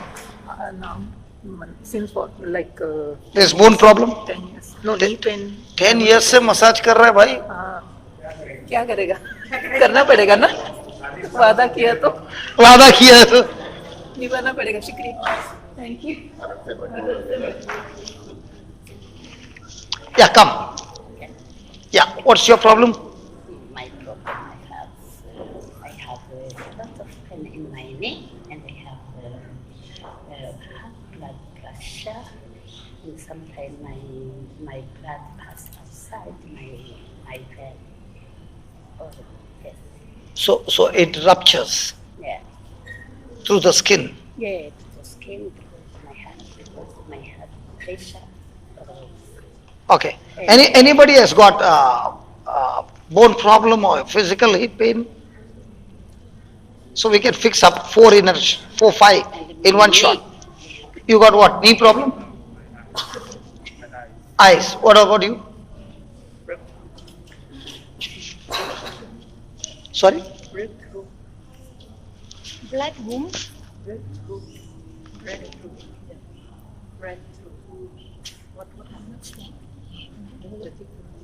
Okay, we'll take one at a time. Okay, I've got bones as well. So. Okay, bones. Anybody with bones? No. Oh, come. Let's fix the bones. You have become a bone specialist. Every time she was meeting all the specialists, now you become a bone specialist. Praise God. Are you overworking? No. Are you tired? No. No. Okay. Touch me. Yours is Wi-Fi, okay? Okay. I can touch as well. Yes. Okay. Yeah. Come on. Say, thank you, Jesus. Thank you, Jesus. Your scripture Your scripture is so true. is so true. You are the Father of all mercies, You are the Father of all mercies, the Father of all comfort, the Father of all comfort, Father of my Lord Jesus Christ. Father of my Lord Jesus Christ. Thank you for comforting me, Thank you for comforting me, healing me, healing me. so that now I can so now So now I can trouble their trouble I can trouble their troubles and comfort them and comfort them in all their troubles. in all their troubles. So every kind of trouble, So every kind of trouble, I trouble you I trouble you in the name of in Jesus. the name of Jesus. Get out of this body Get out of these bodies and never trouble them again. and never trouble them again. In Jesus' name, In Jesus' name, the bones are healed, the bones are healed, all the organs are healed, all the organs are healed, and you are set free. and you are set free. In Jesus' name. In Jesus' name. Amen. Amen. Now check your bones. Yeah. Yeah, good. Good. And what about your bones? My shoulder is sympathetic. My knee is better. Your knee is better? Only half surgery done? Only half. Hold her. Say shoulder. Shoulder, In the name of Jesus, in the name of Jesus, be loose now. be loose now. Say that again. Jesus, In the name of in the Jesus, name of Jesus, shoulder. shoulder, be loose now. One more time. In the name of Jesus, shoulder, be loose now. In the name of Jesus, shoulder, be loose now. Now watch this. You hold a hand and say slowly, shoulder, be loose now. Okay? Hold the hand and take it slowly. Yeah, take it up. Take it up. Shoulder, in the name of Jesus, shoulder, be loosened. Finish. Not done. She's searching for it. Don't worry. Was that good? Yes. Now you understand there is ability? Yes. Praise God. Praise God. How long did you suffer? Oh, this pain has been for 9 years. My shoulder pain. And you fixed it up just like this? Shoulder be loose now. Isn't that good? It is. It is. Yeah, thank you very much. Thank you. Praise God. Yeah. Huh? Breakthrough in what? Breakthrough In my which life. area? I have many programs. Okay. Everything. Your mother, go fire. You know what you go through as a mother. Now you bless her. I'm not a mother. Dear Lord, I'm a father. dear Lord, we give you praise and we thank you for your mercies, ever new today, for all your blessings, for your strength and power. Whatever my sister is going through in her life, whatever, Lord, it's physical, mental or spiritual, I call upon your healing power, Lord, to touch my sister. In your most holy and precious blood, you cover her and you seal her, Lord Jesus. Whatever areas in her life that needs to be fixed, you have fixed it, Lord. In Jesus' name, I pray that this sister is healed in all areas of her life, every single one of you. Beautiful Jesus, you are our Lord. Our God is the Savior, and you have healed them. You are asking Jesus to fix. Jesus has fixed. You, in the name of Jesus, tell it to be fixed. In the name of Jesus, every areas of your life, physical, mental, and spiritual, be fixed in the name of Jesus. Amen. So you don't ask Jesus to do it because he has given you the... Did you read that? Yeah, the ability to do it, to comfort. By the So stripes who- and so- wounds of Jesus, you have been healed. By the stripes and wounds of Jesus, you have been healed. By Amen. the stripes and wounds of Jesus. Amen. Amen. Amen. So now, are you going to talk to God to fix? No. That's why I was telling you, read that God may be able to comfort them. Is it their God? Yes. We. We may be able to comfort them. So why are you asking Jesus? Thank you. Are we learning? I think today we did not have teaching. Today is only practical learning. Come. Vivek's prayers are answered. Yeah. Your eyes. Yes, I have a problem. My eyes is uneven. You see the same. What's happened? It's uneven. Not look the same. One is better, one is well. Okay. So you want both to become equal? Yes. Yes. In sight. Yeah, the right one is a bit worse. A little weak. Okay. You put your hands on his eyes. Come. Which one? Both. Just keep like this. Yeah. Oh, okay. Things like this. Okay. Now close your eyes and remember an incident in the Bible. Okay. Say this. Lord Jesus, Lord Jesus, in the book of Acts, in the book of Acts, the Bible says, the Bible says, a man of God named Ananias a man of God named Annas came to Saul came to Saul on the way to Damascus. on the way to Damascus. Saul encountered you Saul encountered you and lost his sight. and lost his sight. You sent Ananias You sent Ananias to meet Saul, to meet Saul, who said, who said, Brother Saul, Brother Saul, the same Jesus you encountered the same Jesus you encountered on the way to on Damascus the way to Damascus has sent me. has sent me. In the name of Jesus, In the name of Jesus, receive your sight, receive your sight, Brother Saul. Brother Saul. In the same way, In the same way, my dear brother, my dear brother, in the name of in Jesus, the name of Jesus, receive sight. receive sight. The Bible says, The Bible says, the scales fell off his eyes, the scales fell off his eyes, and Saul's eyes were open. and Saul's eyes were opened. In the same way, In the same way, the scales have fallen from his the eyes, scales have fallen from his eyes, and his vision is open, and his vision is open, sight is open. sight is open. I declare Sight sight in the name of in the Jesus. name of Jesus. You are set free You are set free in Jesus' name. in Jesus' name. Amen. Amen. Yeah, open your eyes and see. Clear? I don't need it. You don't need any more. I don't need it. Is it the same? No difference? Yeah. Father, in the name of Jesus, I thank you. I speak to these eyes. Be restored, be recreated now. And as the scales fell off Saul's eyes, so also, Lord, I speak whatever is blocking his sight, the optical nerves, the retina, the lens, be recreated now, and his eyes be completely healed.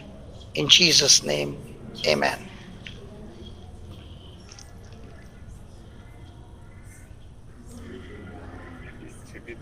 It's better. No, not better. It's better. Yeah. So you got to keep on saying, thank you, Jesus. My eyes are better. My eyes are healed. Okay. Now, like her, it is progressive, which you saw the small thing. Now you keep on saying, and it will get everyday improvement. Okay? Yeah. God bless you. Yes, come, brother. Yeah, what is it?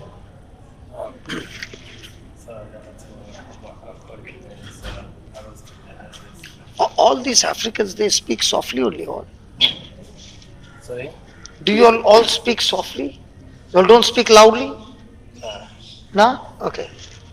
So I will just have a question. I need to quit now.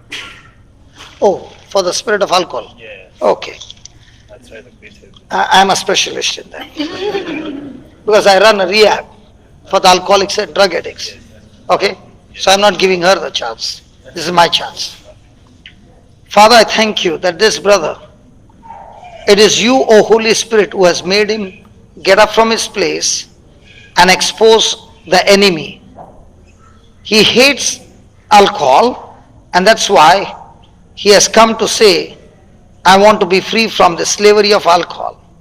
Lord, you have promised us that you will deliver us from our enemies. O Spirit of God, you are the Spirit of liberty, and wherever the Spirit of the Lord is, there is freedom. In the name of Jesus, I come against you, you spirit of alcohol. I curse you, I rebuke you, I bind you, and I cast you out of his system. And I speak the anointing of holiness, the anointing of the Spirit of God has come upon him, and the anointing has destroyed the yoke of alcohol and removed his burden from his mind. I thank you, Lord, that this brother's heart and mind is sealed by your holy blood, and from now on, there will be no more desire for alcohol. I thank you, Lord. The Bible says, whoever the Son sets free is free indeed. He is not set free by his willpower, but is set free by the Spirit of God. And I thank you that from now on, the hunger and thirst for your word has increased. And as he is studying the word, is drunk by your Holy Spirit and no more drunk in alcohol. Father, we have said it, we have declared it, and we have believed it in Jesus' name. Amen. Amen. Do you have issues in your stomach? No, everything is good. Praise God. Yeah, thank you. Come close. High blood pressure? Only a bit of high blood pressure. High blood pressure. High blood pressure. High blood pressure. Yeah. Same pressure. Can't get rid of it. And So, also anxiety from tablets that we're taking. anxiety. Now all those are indicators of a weak spirit. So unless you feed yourself with the holy word of God, your spirit will not grow strong. Okay? So the problem is a weak spirit. I can pray, but you have to feed your spirit with the word of God. Okay? Put your hand on him. Father, I thank you that your word is teaching us that the weak spirit keeps us depressed, anxiety, and worry and fear. But a strong spirit is able to overcome everything. So Father, in the name of Jesus, I pray that you give them the desire to study your word day and night and to feed their spirit with the word, so that through the word of God their spirits are made strong and they have victory over every infirmity or every weakness in their life. The strong spirit takes them and makes them champions and conquerors over every work of Satan. Thank you and praise you for this. In the name of Jesus, amen. So start feeding yourself with the word of God. Okay, thank you. Yes.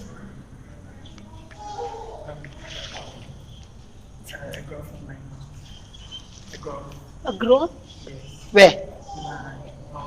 in his eye, or in your sinus. A growth in your sinus. A growth in his sinus. So you can feel that growth? No, it's inside. It's inside, he can't feel it. And what is the symptom?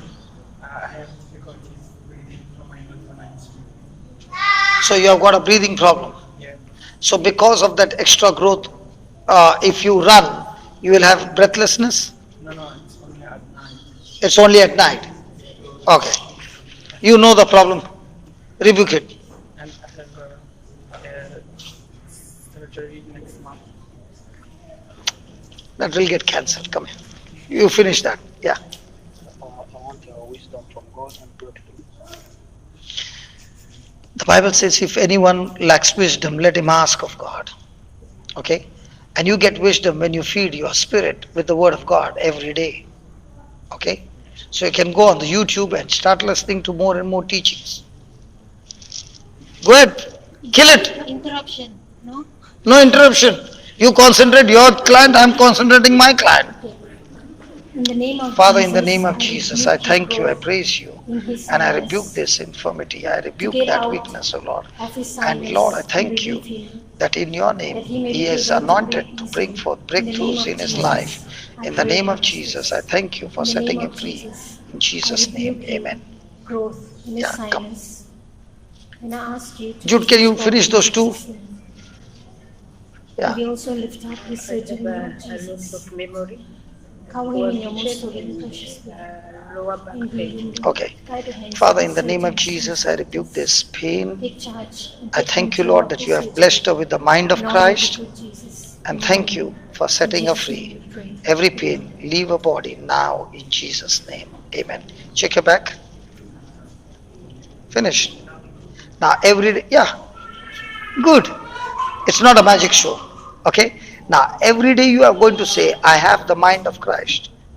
So the memory loss won't be there. I have the mind of Christ. Thank you. Thank you. How do you feel? Good. So you got a healing ministry? Just found out. Just found out. Hallelujah. So shall we begin? Can I just say one thing? Yeah, go ahead, go ahead. Before I leave here, I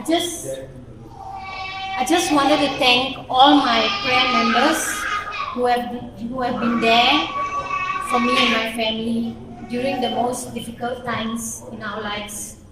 From the time I was in hospital right up to now. You know who you are and you know what you've been doing. I give praise and I thank God for the gift of each and every one of you, for all your prayers, for your prayer and faith. I thank Jesus for the gift of you. Thank you.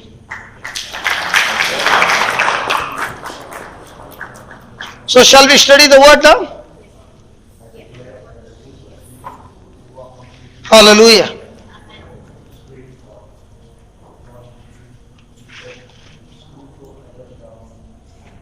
Can you Write down the notes because we have got less time, but the notes will help you. Do you want to write down the notes? Yes. So write down indicators of a weak spirit. Indicators of a weak spirit. So if you find these symptoms in you, what do you need to do to get healed?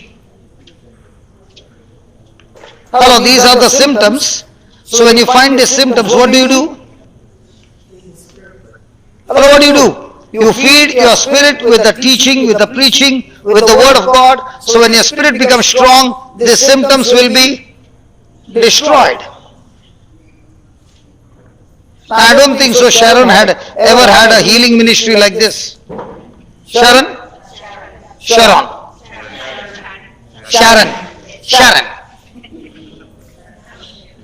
So Sharon, you never had a healing ministry like this.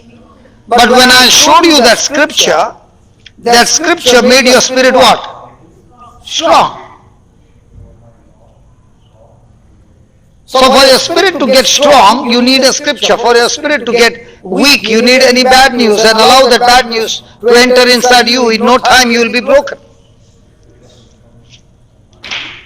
So my victory in life is going to depend on the condition of my spirit. Hallelujah. So the first indicator is overwhelmed. Overwhelmed. Overwhelmed.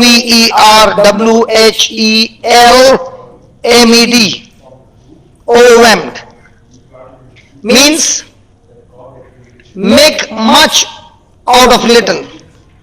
Make much out of a little. There are sometimes the situation is very small, but the person will make it into a big mountain.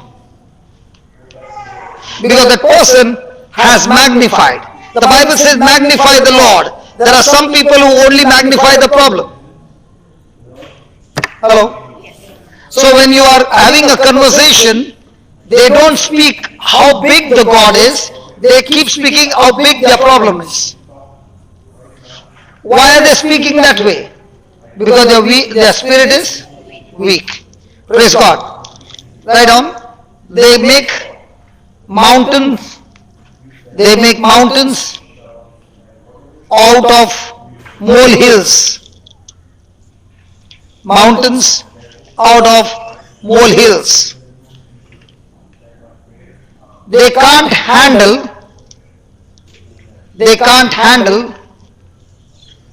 even the simple things. They can't handle even the simple things.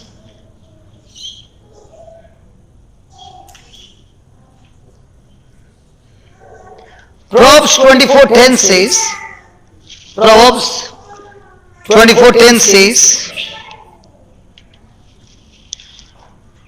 if you faint,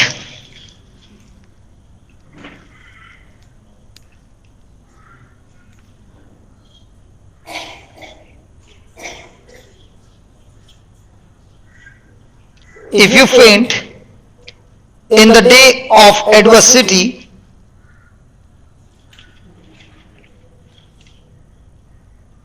if you faint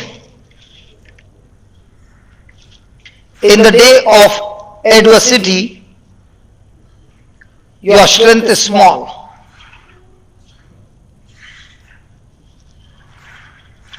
Let's take an example.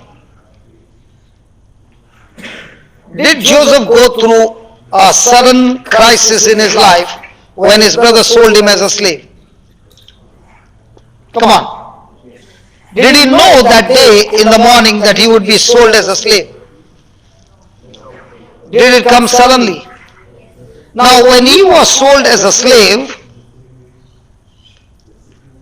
and the Egyptian master bought Joseph, was Joseph sitting and crying, grumbling, murmuring, complaining and depressed, or was he still having a good attitude because God was with him? So was Joseph with a weak spirit or a strong spirit? When he was falsely accused by his Egyptian master's wife and put in the prison, was he still having a strong spirit or a weak spirit? Did he faint? Did he complain? Did he get bitter and angry? So when a person is getting bitter and angry because the situation is negative, what is the reason why this person is behaving like this? The symptom is the person is bitter. But what is the reason? The spirit is weak. So when the spirit is weak and you go around telling everybody, please pray for me, will that spirit get stronger by you, somebody praying over you, or you feeding your spirit with the word of God? And what do? Do we look at how can I feed my spirit, or do I look at who can pray for me? Hello? Can we talk? So is feeding your spirit and making your spirit strong extremely important in your life? What if your spirit is weak? Will it give Satan easy opportunity to bash you up? But if your spirit is strong, can he get victory over you? No. So from today, what should be your top criteria every day? So how do you make the spirit strong? By feeding on the word of God or the teaching of the word of God. And that's why it is extremely important to come for fellowship. Now what did Sharon say? She said before the battle could come, in the month of April, she got the taste of the word. She joined the group. Every Friday or Saturday, she would come for the fellowship, listen to the word. By the time she reached June, she had already got opportunity to grow her spirit. The husband got his spirit growing. But when that suddenly the bad news came, because they were already strong in spirit, they could face the battle and turn the battle around into victory. But when the time is given for a person to grow his spirit, or grow in the Lord, or make his spirit strong, and during that time the person has been wasting time, what will happen? Yesterday a lady called me, she was there, and she said, a lady called me and said that I saw you in a vision that you are going to die of heart attack. And the Lord told me to tell you that very soon your heart is going to stop and you are going to die of heart attack. Yesterday in the church, this lady spoke to me. I said, if a person speaks to you such words and you cherish in your heart, you will surely die of a heart attack. The words have got power. Let's say the prophecy is right. Hello, the prophecy is right. And you are supposed to die. But when you use your faith, can you change the prophecy? Do you remember God said to Ezekiel, he sent Isaiah and told him, go and tell Ezekiel the king to put his house in order, because in a matter of 3 or 4 days he is going to die. The moment Ezekiel the king heard it, what did he do? He turned his face to the wall and began to pray and ask God for mercy. Isaiah gave the prophet Isaiah spoke the prophecy and began to walk. And before he could reach outside, the word of the Lord came to Isaiah and said, go and tell King Ezekiel, God has heard your prayer, he has seen your heart, and he has sent me to tell you, your life has increased by 15 years. I don't know whether Vivek remembers this. Vivek, do you remember that? Do you remember where you were at Dahiwali? Sit down. There was a lady who was staying in a place, and the next door neighbor wanted a house. And this person said to her, if you don't sell your house to me, your husband will be killed. Your husband is going to die. And the husband was given this prophecy, because I'm going to use a cult and kill you. How many times do you think they will be thinking on this prophecy? A person who gave the prophecy is not a Christian. A person who received the prophecy that I'm going to kill your husband is a Christian. How many times do you think they will think about this? Within a month, the husband died. The husband's funeral is just over. Now this person says, I'm going to buy the house not at that price. The price has come down, and if you don't sell it, you are next online.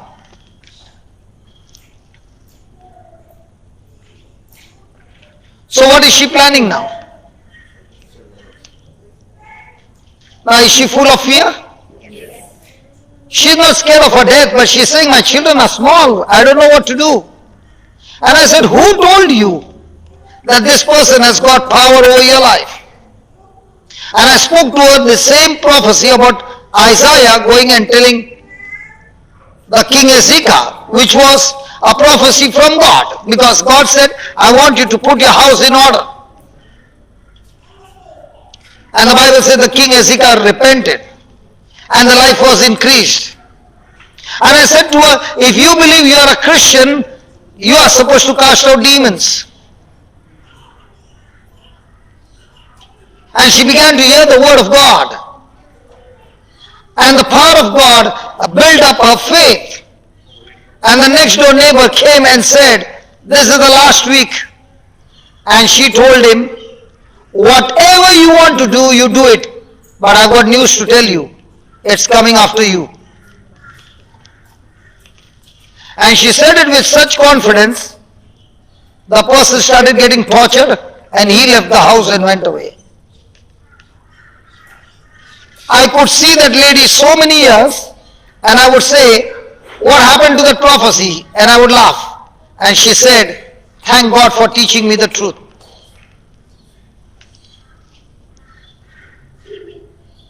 Now when this lady has called her and said, I heard the Lord saying that you're going to die with a heart attack, and she believes. Give me Proverbs 23:5, or give me 25:7. Let me see. Hold on.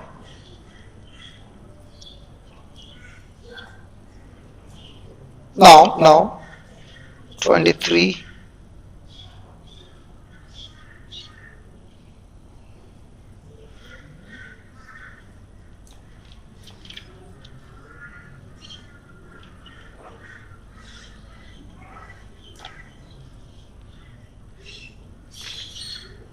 Twenty-three 7.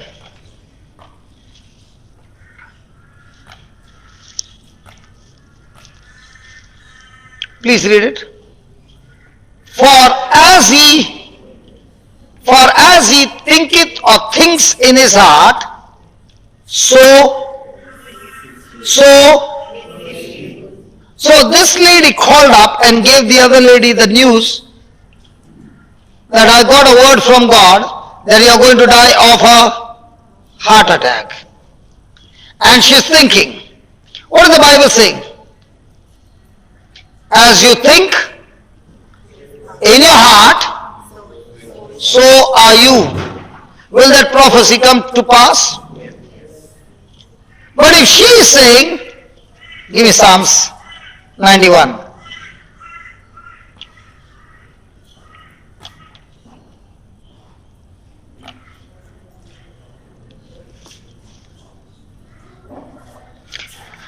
Start with verse 15.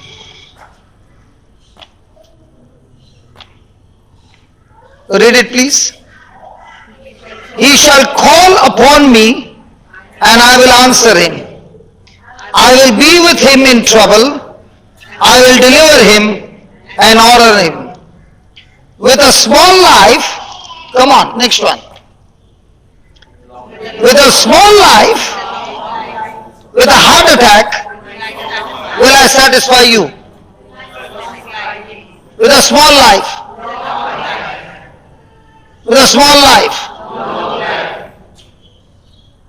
So if she has taken that word that I'm going to die with a heart attack, and God is saying with what life? With long life what? Unless till the time you're not satisfied, don't leave this planet Earth.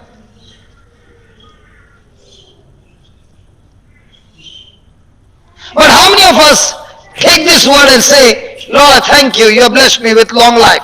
And long life can be also bedridden. But did he say only long life, or did he say long life, satisfied life?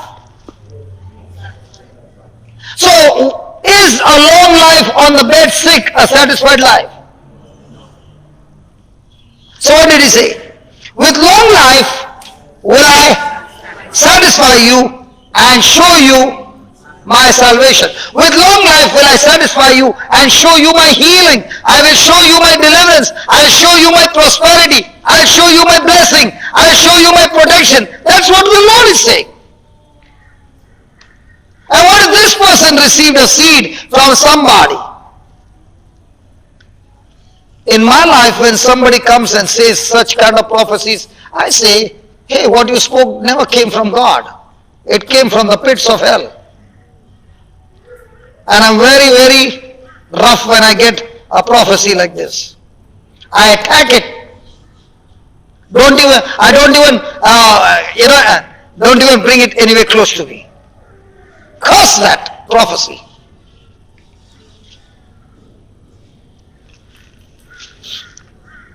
Can I give you some more prophecies? How we curse?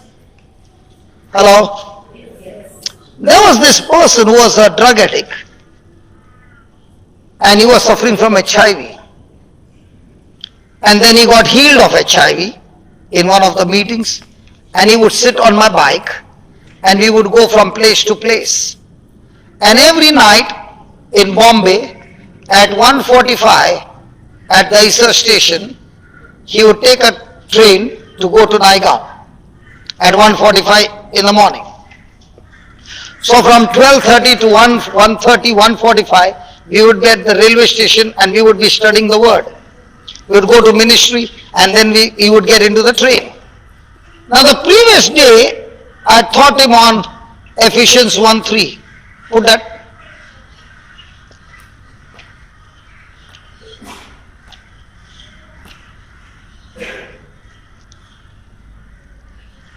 Please read it.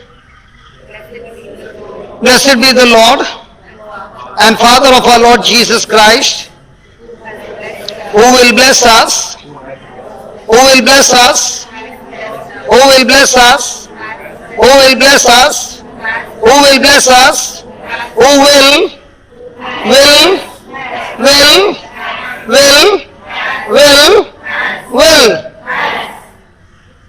who will bless us.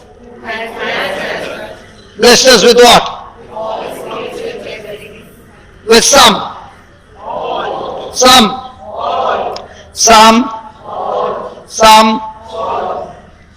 with all spiritual blessings in heavenly places in Christ Jesus. Now please understand, this boy was a drug addict,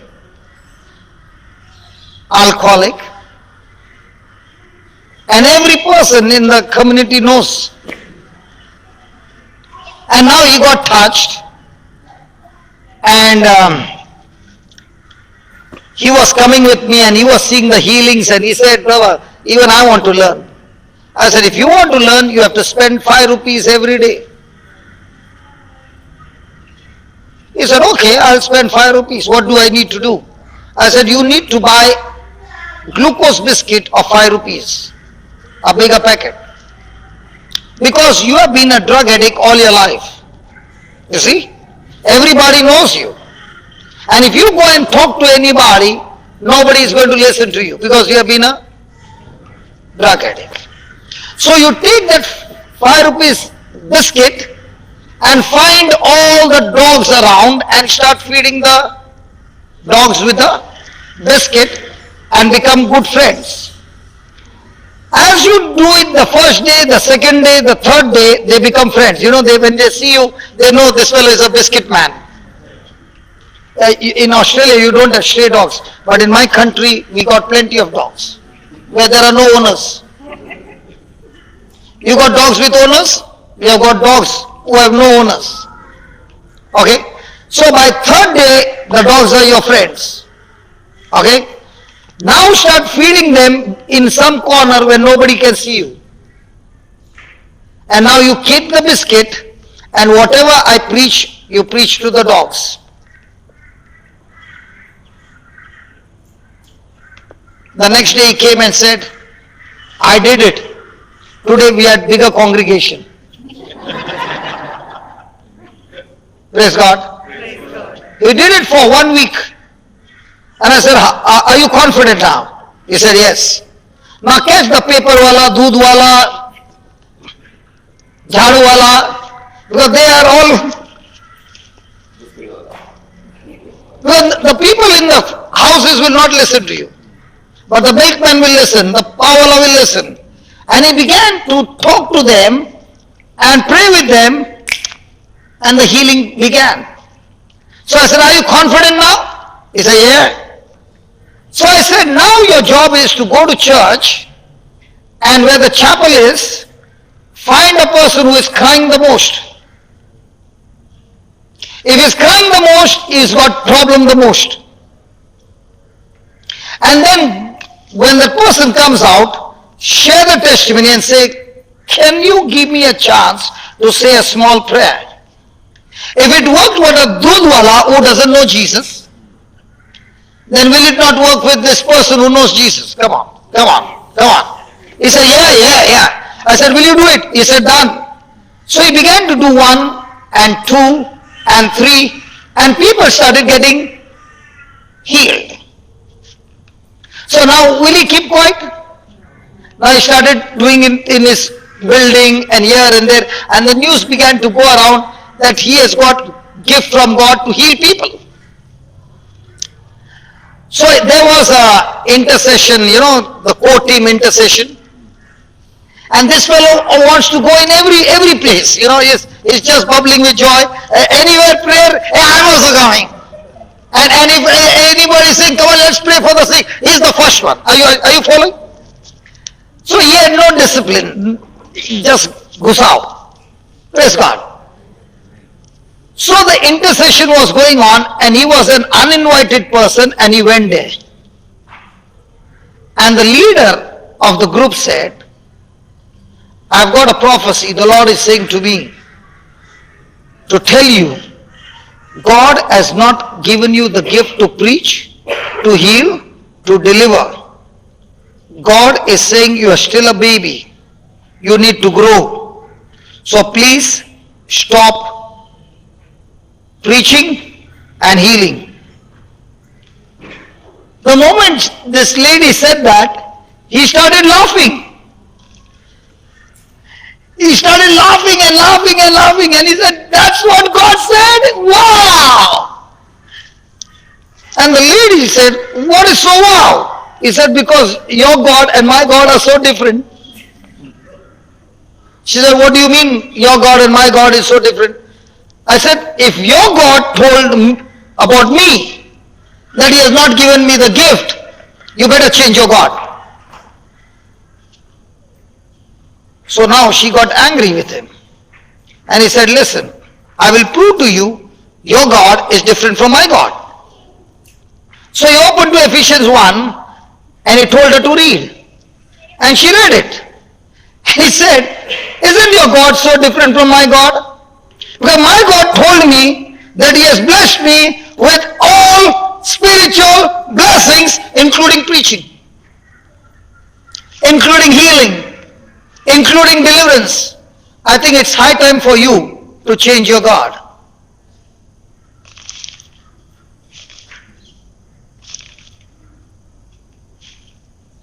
Don't you ever give a wrong prophecy just because you are a leader. And I'll prove to you that every time I open my mouth, my God bears witness to my spirit. I am a child of God. He began to speak scriptures after scriptures. And he said, okay, all those who are sick, come on, stand up. I'll show you. And he began to pray and they got healed. He said, my life was in drugs because I did not know Jesus. I do not know Jesus because of my emotion and some feeling. I know Jesus through the written word of God. And the Holy Spirit will always speak things according to the word of God. And what you spoke and what the written word of God is saying is so different.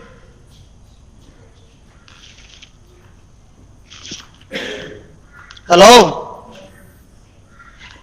Am I prophesying on I got a message, or am I prophesying according to the written word of God?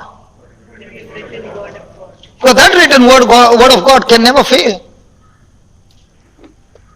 Is God's word a yes and a yes and a yes and a yes and a yes to everybody who is in Christ? Is God's word and every promise of God in Christ, is it a yes? And if it is a yes, is it for everybody? Then who said it's only for some? It is for everybody, but not everybody have the guts to believe what the word of God says. In God's kingdom,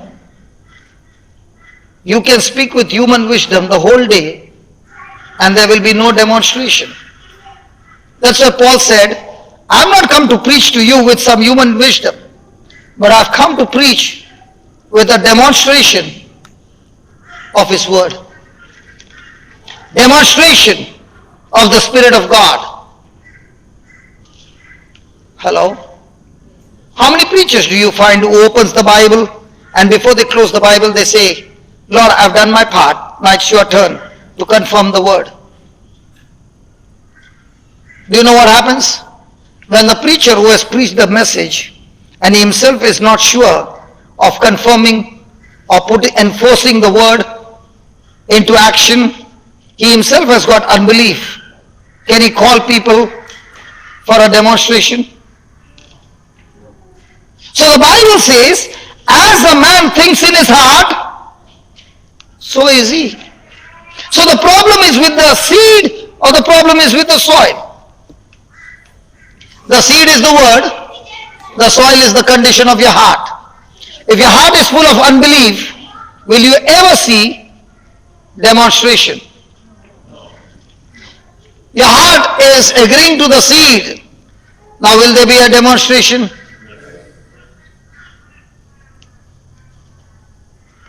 So shall we pray to God that God will bless you? Then how many times you go around telling everybody, pray for me that God will bless me? So many foolishness is going on. Because we don't believe what he said. We believe only when you pray I will get blessed. No. Even before you could pray, that is God's love. God's love is not when I change he will bless me. God's love is even when I was a sinner, he sent his son Jesus to take my place. That's called as God's unconditional demonstrative love.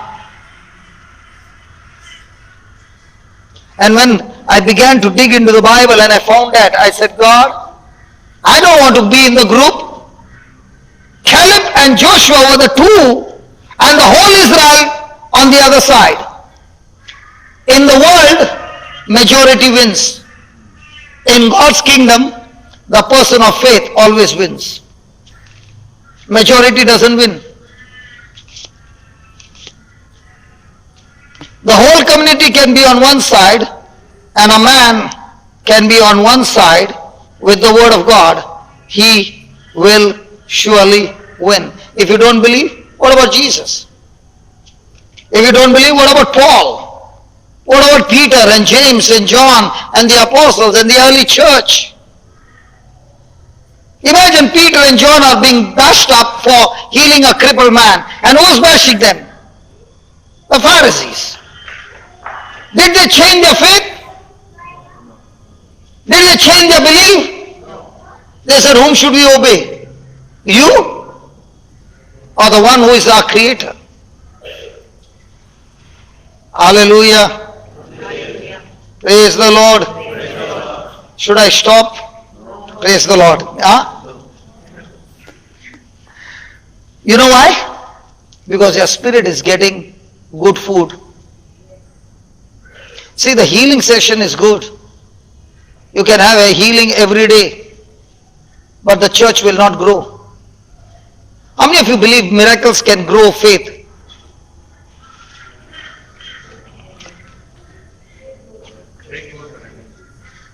No. How many of you believe signs and wonders will grow your faith? Vivek, what about signs and wonders? I am asking you simple. What about signs and wonders? Will it grow your faith? No? Yes? Yes? You said yes? I'll prove to you you're wrong. Okay. Tell me, if you were there along with the Israelites and you saw the Red Sea being parted, is it a small miracle? I am asking you, if you saw the Red Sea being parted, is it a small miracle? Never in the history has sea been parted and you are crossing the Red Sea. Will you be dancing? Oh yeah. And when Pharaoh got killed, his whole army got drowned in that same sea. Were you dancing? Yes. Yes. How long did the dancing last? 3 days. Just 3 days. Just 3 days they were praising Moses. And they got onto the journey and they did not find water for 3 days. Now what were they planning? They found water, but the water was bitter in a place called Mara. What are they planning now? They have already picked up stones to kill Moses. How come they got into such unbelief so quickly? Relationship with God is never on the foundation of miracles, because miracles don't happen every day. Your relationship with God, when it is based on the Word of God never fails. It works 365 days non-stop. How many plagues did the Israelites see? 10. Were they there on the Passover night? Yes. Did any child die in the house of the Israelites? No. Were they in Egypt? Yeah. What about the Egyptian in Egypt? Every house there was a death. How come after seeing all this, they are still complaining, murmuring and grumbling? You know why? But they never had relationship with God. When God wanted to speak to them, they said, we don't want to hear God speaking to us. God, you speak to Moses and let Moses talk to us. Listen, my friend, you can never grow your relationship with God on emotions and signs and wonders. Signs and wonders are meant to give you a proof that it works in the system. But when you learn the system, that is the Word of God, you are able to face any trial in your life. I thank God, my life is not governed by signs and wonders. My life is governed by, this is what he said. Sharon, did I show you that scripture? Did I confuse you many times? Now, is it that I want to confuse you, or I want to make you sure what it says? Did you ever have a healing ministry in your life like this? First time? And you got so many healed? You mean to say the power came today? Or the power was the day you got baptized? But you never believed. That's why the Bible says, as a man thinks in his heart, so it is. When I showed her, did it challenge her to change her thinking? Come on. And I said, come on, let's have some demonstration. Now, if I would have said, let's pray, and then I would say, sister, your hands are anointed. I see a vision. I see a vision, Lord. You are on fire, sister. But no demonstration. What happened to you? You felt, oh my God. But will you go and put your hand? Now, did you put your hand? Did you feel funny when you said behave yourself to that back? Now you are using the same words to your children, behave yourself. Is that right? And they obey you. Now what were you learning over there? The anointing in you is able to comfort people who are in any kind of trouble. So was this whole session based on some feeling or on the Word of God?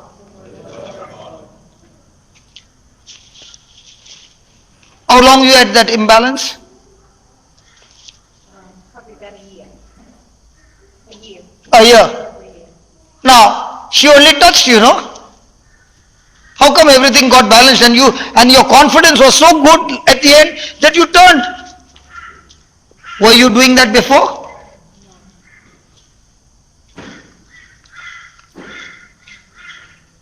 Listen, my friend, the more you eat this word day and night, you become fearless and you begin to trouble not only your trouble in other people's life as well.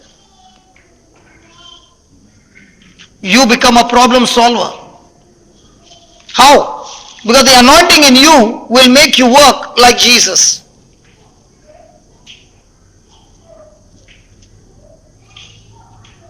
The challenge is not how many meetings you heard. The challenge is how much you heard, you believed, and changed your thinking and applied it in your life and took the net and went into deep sea fishing and said, Lord, I'm going with you, teach me. Have you ever heard in Bombay the fishermen having seminars how to fish? बात कर यार, बोलना. कभी सुना है क्या annual general meeting मच्छी कैसा पकड़ने का? You know, they have got guts to go into the sea and they don't even know whether they are coming back alive. That's why he said, I'll make you fishers of men. You don't become fishers of men in a bathtub. You become fishers of men when you go out of the church into the open and start speaking to them who Jesus is for you. Hallelujah. Thank you, Jesus. Praise the Lord. Please write down.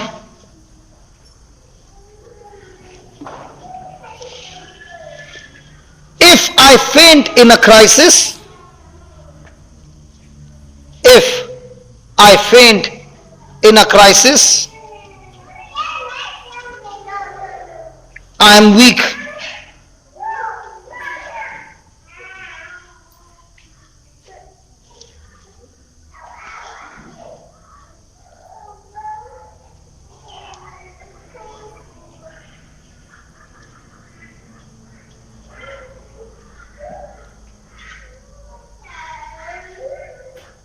Give me Psalm 61:2.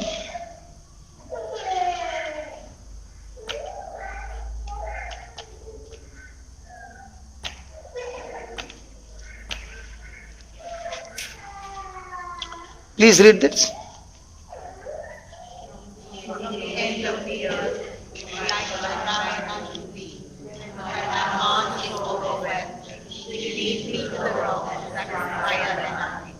Is that that song?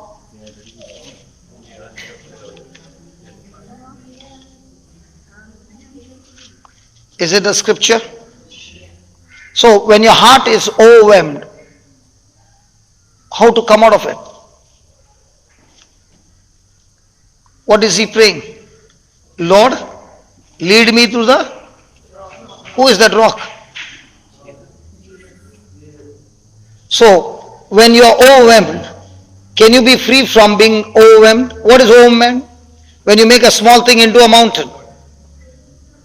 When you can't handle even the small things.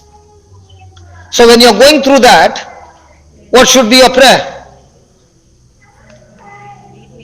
Lead me to the rock. And where is this rock? Who is this rock? Jesus. So where is this rock? The Word of God. So please write it in bold capital letters. And don't ever forget it.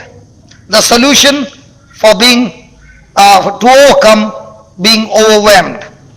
When I sense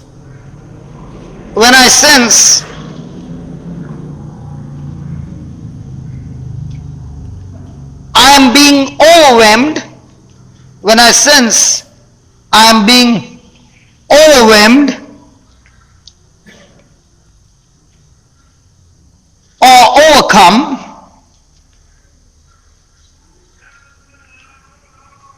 I must take action. I must take action.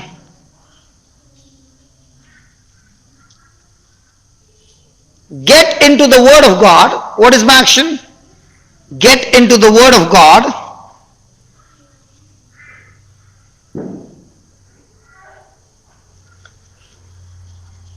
Listen to the CD or teaching. Listen to the CD or teaching.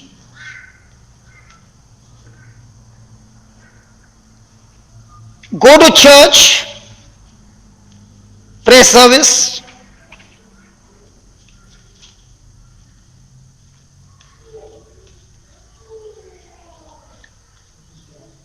Go to church or prayer service.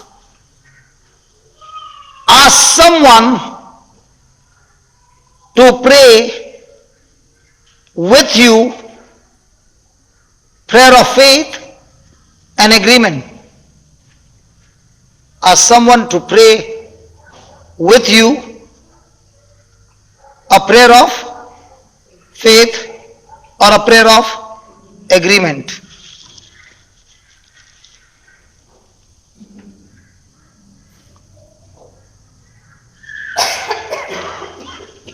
That was the first symptom, was overwhelmed. Second symptom is hopelessness. Hopelessness. What the doctor was saying to Leslie when the wife was in coma. Hopelessness. There are times when some people are in financial crisis or marriage problem or children's problem. The mind is so much working on the facts that they come to a conclusion that my problem is so big, I'm in a hopeless situation. When you have got that hopelessness in you, it means your spirit is extremely weak. And as long as the spirit is weak, there's no way you can get victory. So the key is to get the spirit stronger. So write down, hopelessness means there's lack of joy. Lack of joy. Discouragement and despair.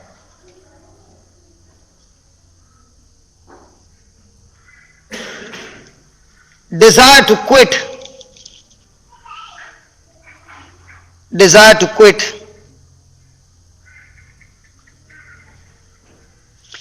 Give me Proverbs 13:12. Proverbs 13:12 from Amplified.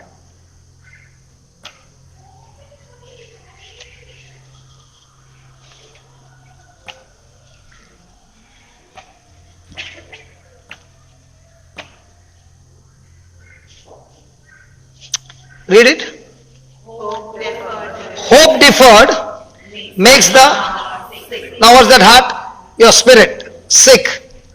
But when the desire is fulfilled, when your desires are fulfilled, what happens? A person who does service is doing service up to 5 o'clock or 6 o'clock. Then he comes from work. But a person who is doing business, what time does he come from work?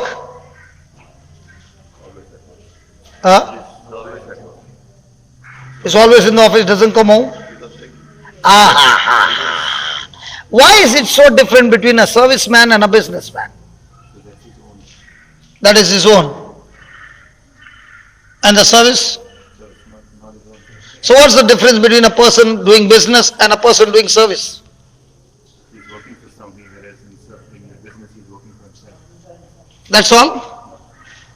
But he owns the business. And he is responsible for growing the business. He is growing all that. The yeah. I think businessman is he's responsible and accountable, and he basically owns everything. And what about the serviceman? The serviceman is only responsible for his job. You know what's the difference between the two? All that you are saying is the result. The foundation is, the serviceman is saying, I will come and solve your problem, you give me this much.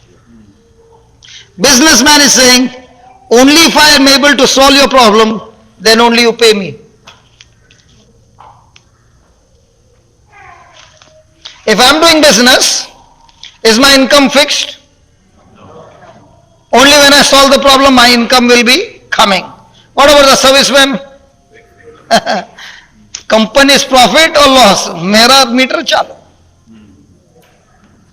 So I come from businessman. So businessmen don't get tired.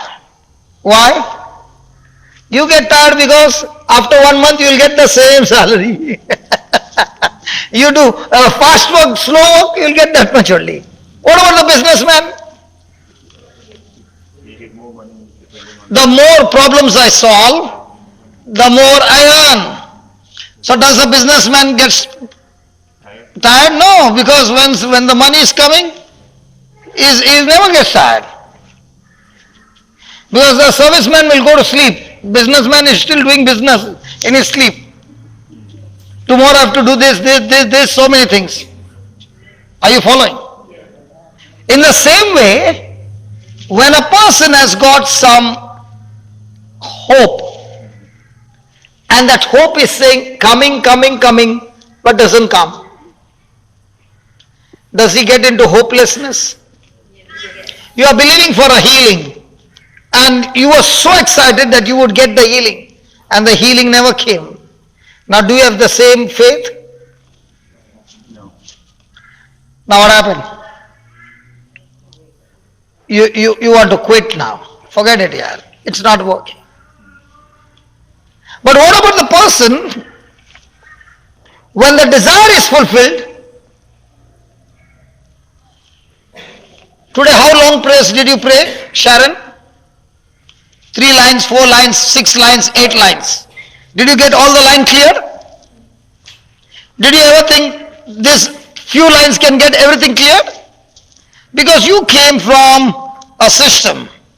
Long prayers, systematic prayers. Now when you are saying this prayer, A back, behave yourself, A board, go back to your position. You'll say, I never prayed like this. But did Jesus say, speak to the mountain? So is she speaking to the mountain? So is she doing what Jesus said, or is she doing what somebody has written and she's reading? Now when a person is praying all that and did not get anything, and the person said 3 lines and bang, it happened. Now which prayer will he pick up? Now which one will he want to do again and again? Because when he's seeing the breakthrough, will he get tired? Hello, will he get tired? In the same way, when a preacher is preaching the truth, and he knows that this truth will change that person's whole life, will he get tired?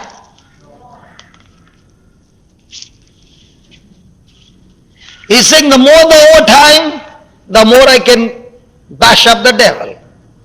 The devil had bashed up me, cornered me, and wanted to finish me. The Father of comfort comforted me, gave me his anointing, gave me his wisdom, gave me his understanding, and said, son, now go. It's payback time. It looks like I'm giving you all bad news here. If I would have been sitting there by now, I would have been screaming on top of my voice. Does the TV have this thing, volume? I'm asking you. The TV will have volume? Okay? No, not on this. If you put a YouTube, okay, you put a YouTube. Hold on.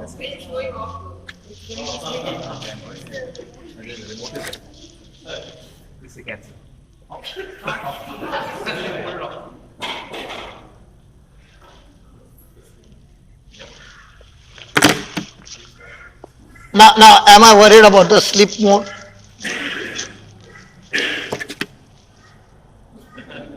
The next time the devil is showing up. But if this is not there, now can you put on the TV? There is no switch there. So do you need this? God wants to teach us in the right time. So now do you need the truth? And if you are using the truth, are you scared of the devil now? No. So the devil is saying your case is hopeless.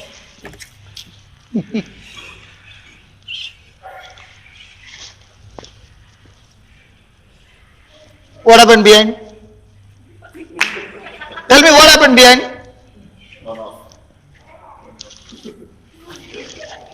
Now once I know how to use it, do I need to look behind? Because I know it works.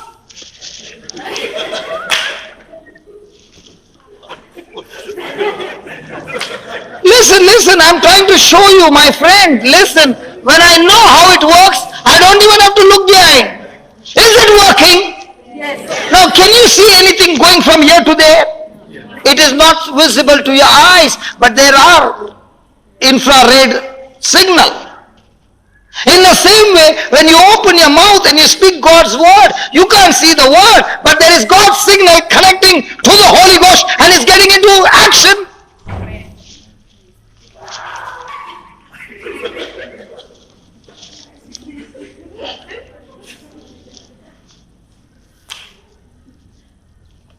Now I can see Rajinikanth movie is correct. Have you seen Rajinikanth movie? Yes. The person of faith also speaks in faith and says, back, behave yourself. How many years your back had problem? I have 10 years. See? Sharon, behave yourself बोला, back 10 years का सीधा हो गया. She's from Malaysia but watching Hindi movies. Just because you're from Malaysia doesn't mean. Hallelujah. So can you follow what I'm saying? You are believing the remote. You know which button to press and there it changes. In the same way, the Bible is your remote. Put it in your mouth and speak it.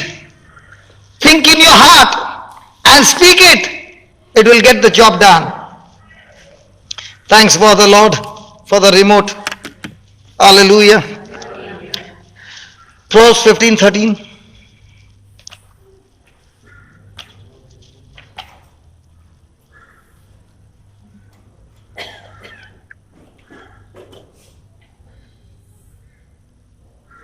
Proverbs 15:13. Today are fast, man.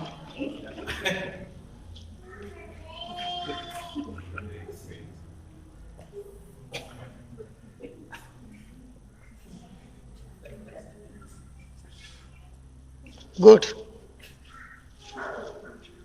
Was he the same 4 days back? It's got a system now. Did I put pressure on him? Has he improved? Friends comfort you. Enemies change you.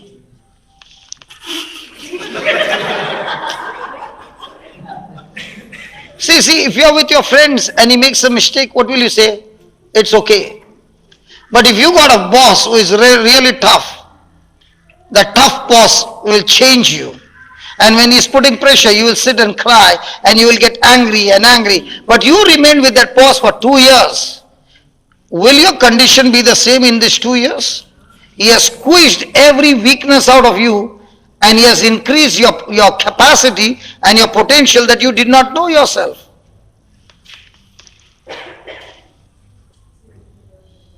Sorry? What did she say? Who is your enemy? The enemy is anybody who is hurting you.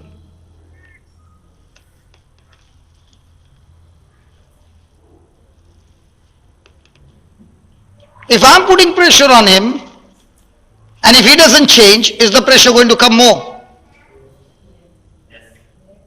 So is he going to sit that like he sat the first day? No.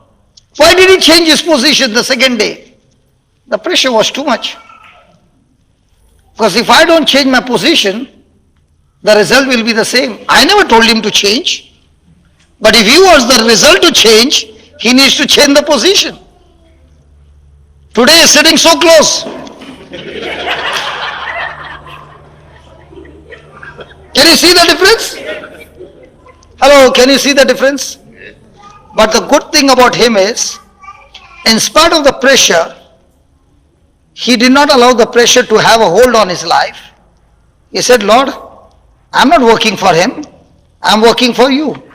And if he's putting pressure, I'm ready to go through. I am not going to get bitter. Let him put how much pressure he wants, no problem. But I'm not quitting. Did that improve him or broke him? Those who got all their life rotodu. grumbling, complaining, murmuring, champion, nothing is happening in their life. But the one who says, go ahead, punch me, it will hurt me, but I'll come back and learn and show you I can do it. That's why the Bible, what did Paul say? Let's read that, then we'll come here. I like it. Paul, I love you. When I grow up, I want to meet Paul.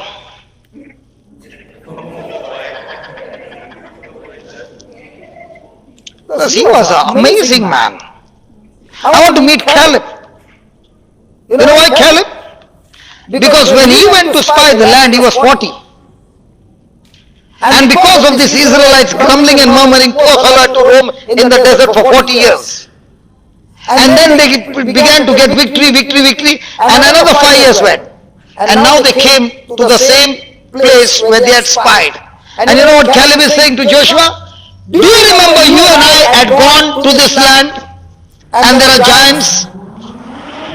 And Moses had promised you that he would give this land to my tribe. And at 85, he's saying, I don't want any other land. I want that land with the giants because I want to go and fight them. At what age? 85.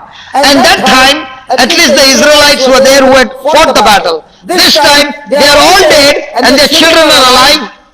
In the desert, they have grown and they have never picked up a weapon in their hand. And it's like, I'm still going and getting this land. Now, what is his level of faith? On these Israelites? Never. His faith is still on the promise of God that I've given you this land.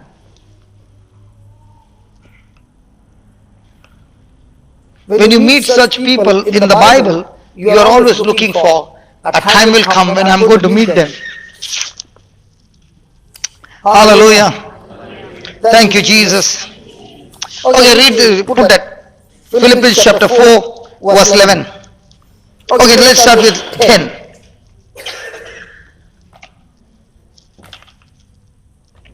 10, 11, 12, 13. Okay? But I rejoiced in the Lord greatly. But I rejoiced in my spouse. Where do we rejoice? Spouse का mood अच्छा, अपना भी rejoicing. Spouse का mood खराब, अपना भी sorrow. Hey, can we talk? Can we talk? What is he saying? But I rejoice in the Lord greatly. In what are you rejoicing? In the Lord or in the spouse? When my children are good, I am rejoicing. When children are coming against, what happened to my rejoicing? Can we talk here? Come on. Because what Paul is saying, my rejoicing is not in anybody. My rejoicing is not in the blessing.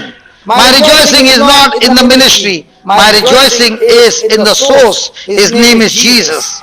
But I rejoice in the Lord greatly, and now at the last your care of me has flourished again, wherein you were also careful, but you lacked opportunity. Now, not that I speak in respect of want, for I have.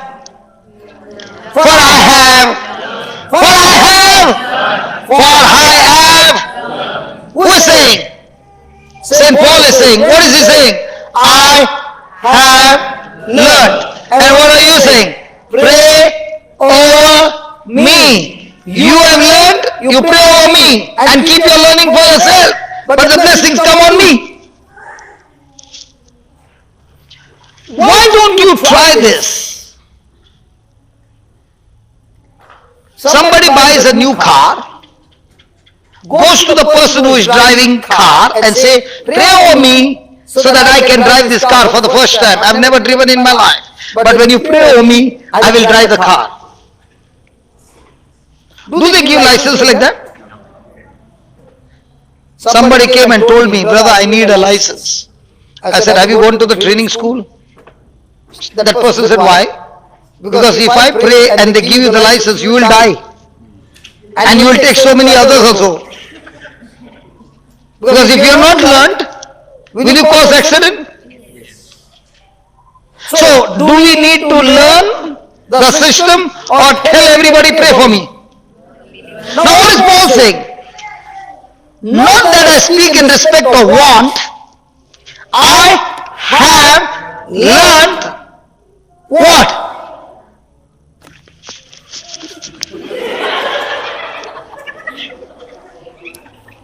I'm extremely sorry. When these people did not respond, I got into unbelief. I got into unbelief because of your my faith began to shake.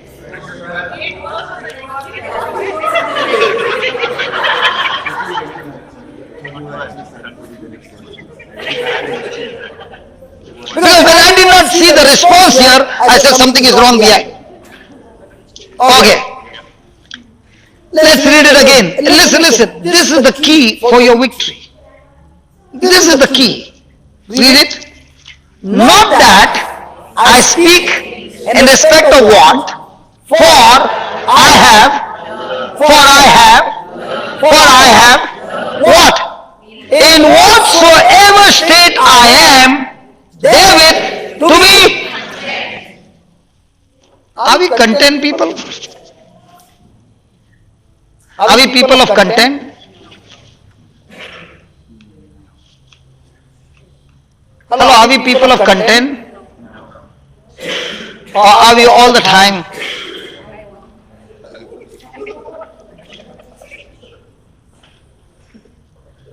And what if your both wants are opposite?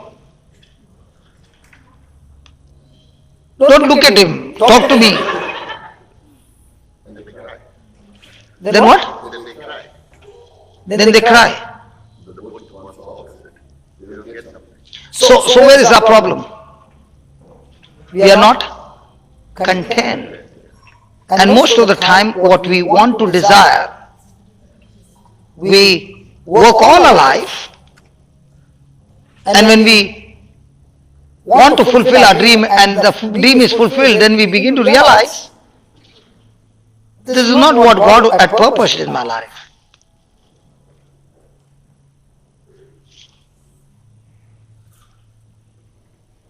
When you're content in whatever state, and when you learn that, you cannot go into depression.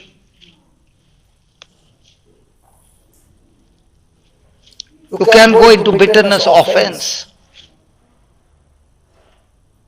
So did Paul learn it? Did Jesus learn it? Did the apostles learn it? Do you need to learn it? Or ask somebody to pray about it? Now, when they learned the system, did they come out of their problem? Now they can come out of the problem and keep that learning for themselves and never teach anybody else. What they have learned, remember this, whatever the Lord has taught you and you have learned is not for you. It is the asset. It is the property of the kingdom of God, and you cannot keep it for yourself. Then you are like a person who was given a talent, one talent, and you hid it, and the end of that servant was that he ended up in hell.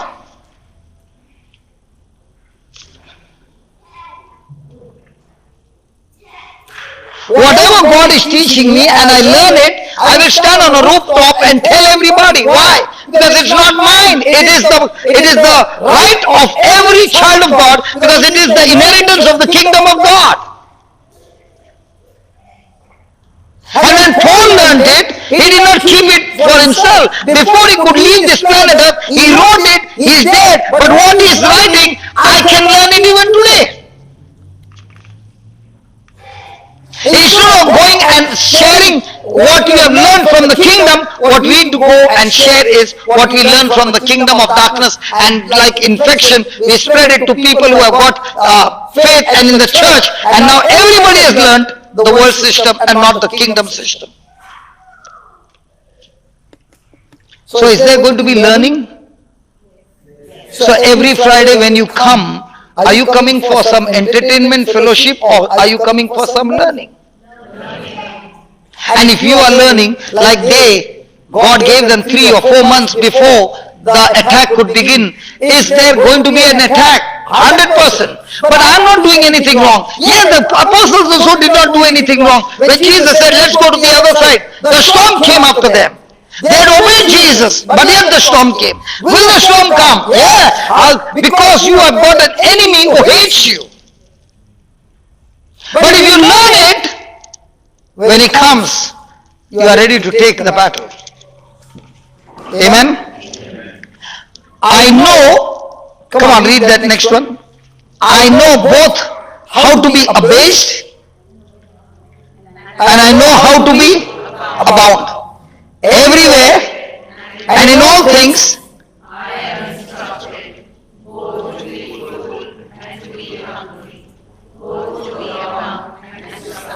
so what did he say? I have learned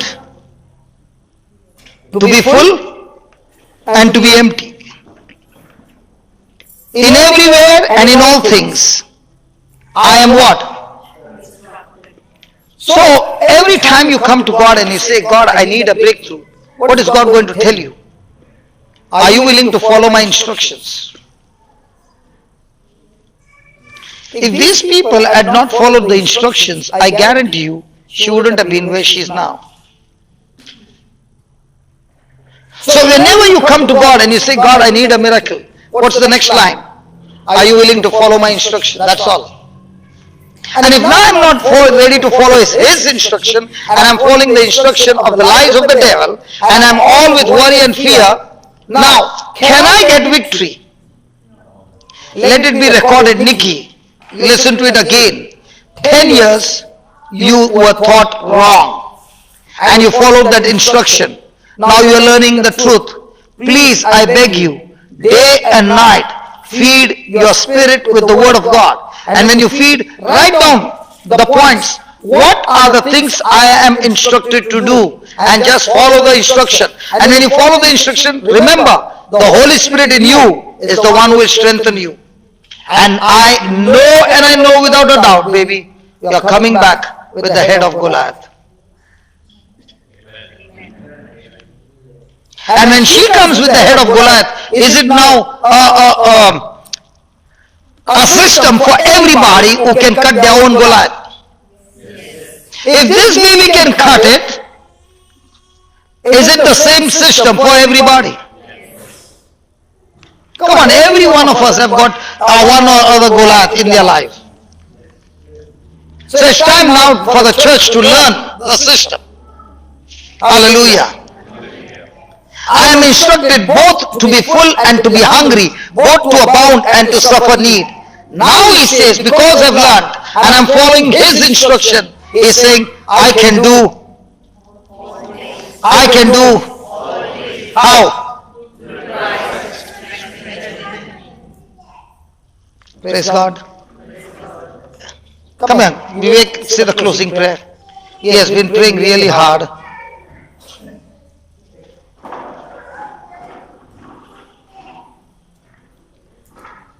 Vivek, have you been praying really hard? And everyone gets healed, gets the word of God. Are you all blessed? Yes. And what about the closing time? You are not praying? Just need people to the word of God. As long as the spirit is true, you can't give everything to glucose सब मिला के एक दिन में took time, right? One biscuit at a time, correct? So one glucose biscuit at a time. You can't Okay. Now next time I will going to tell Linus in Brisbane, one biscuit at a time. So I'll come only for one day, one biscuit, and every time I come on a trip, only one biscuit. And who is responsible? Hello, who is responsible? not me. Why should I be? Because he says only one biscuit, you come only once. Hold on, Ray. It's between us. Don't record it. It's recording. It's recording, no problem. You know, when you overeat the natural food, your stomach will go upset. But nowhere in the Bible I have found overeating spiritual food will give you any kind of upset. Never. I do not agree with what he said. The more and more you feed, day and night, overeat it, that quickly all that gripped you for years just starts loosening from you. You don't even have to pray. It will just leave you and run away.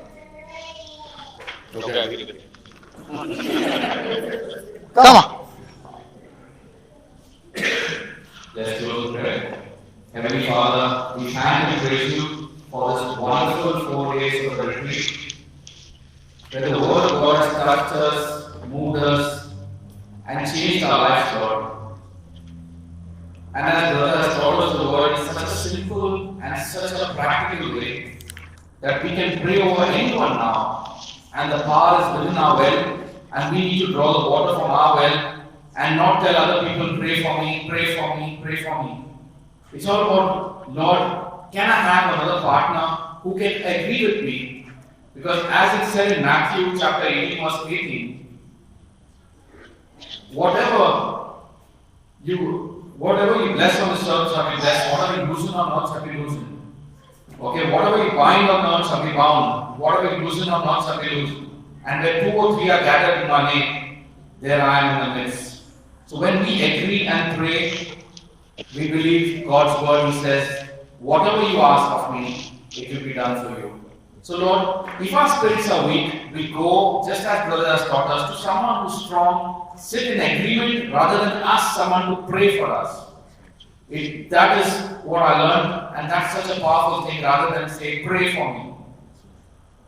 Another important thing is, we all have the power to heal ourselves within ourselves. The power is right there in our spirit.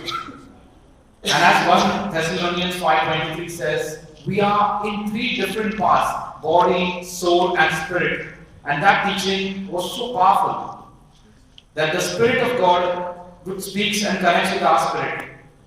And right it says in Romans 8:26, if you see the word there, it clearly says the Spirit prays on our behalf with sighs too deep for words and groans on our behalf to the Heavenly Father. The Father and the Spirit that knows the depth of the heart will intercede on our behalf. And just as Sharon said, it was that real scripture of Romans 8:26 in operation, the reservoir, the very spiritual bank that is there within us.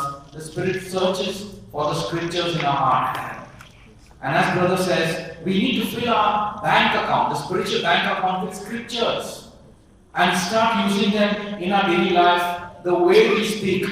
Because only when our spirits are strong can we defeat the enemy by the blood of the Lamb and by the word of our testimony. Yes, Lord, this has been a very powerful and very, very powerful session, teaching us the real karates and the real kung fus of the spiritual world. And I want to dash out the enemy and be victorious and not to worry about him, because we know we are more than conquerors through Christ Jesus. That's what the word says. And all this is what I've learned, is what we got during our Bible session, where the Lord started teaching me day after day what the scripture means and how we put it in practice. And friends, today I urge you, do not just leave this place, be connected to a powerful group, or get into our prayer group which is meeting every Friday. In fact, this time it's going to be Thursdays between 6:30 and 8. Otherwise, you just move out of this door and there the enemy is waiting for you, and he's going to use thoughts to come against you. The best way to fight against them is using your scripture. So whatever we have learned today is all about applying it in our daily life. And Lord, we thank you for Brother Johnson. Bless his ministry, bless his family. May your precious blood be upon him as he moves to Adelaide tomorrow, that there be mighty power of the word that touches and people's hearts, and they use the word in their daily life. And as he said, we need to eat the word of God all the time, and be overfilled, fat, F-A-T. Always been fearful, available, and teachable. And yes, Lord, what have I learned in the last 4 days? I bless you, Lord, for teaching us the word and teaching us all that you have learned. Thank you so much, Lord, for giving us a chance to have Brother Johnson here, who comes and gives us the word, absolutely free of cost. Lord, bless his life, bless his ministry, and bless all of us, because many have been called, few have been chosen. This invitation went to everyone, but only the chosen few came in, and they were blessed. Many got healings. And Lord, I know that the word is going to touch their heart. And they will open the word of God and read. And going to meditate on it day and night, like Joshua 1 says. They're going to speak the word, meditate on it, and then be prosperous and see prosperity all the time. I make this prayer in the mighty name of Jesus. Amen. And God people said, Amen.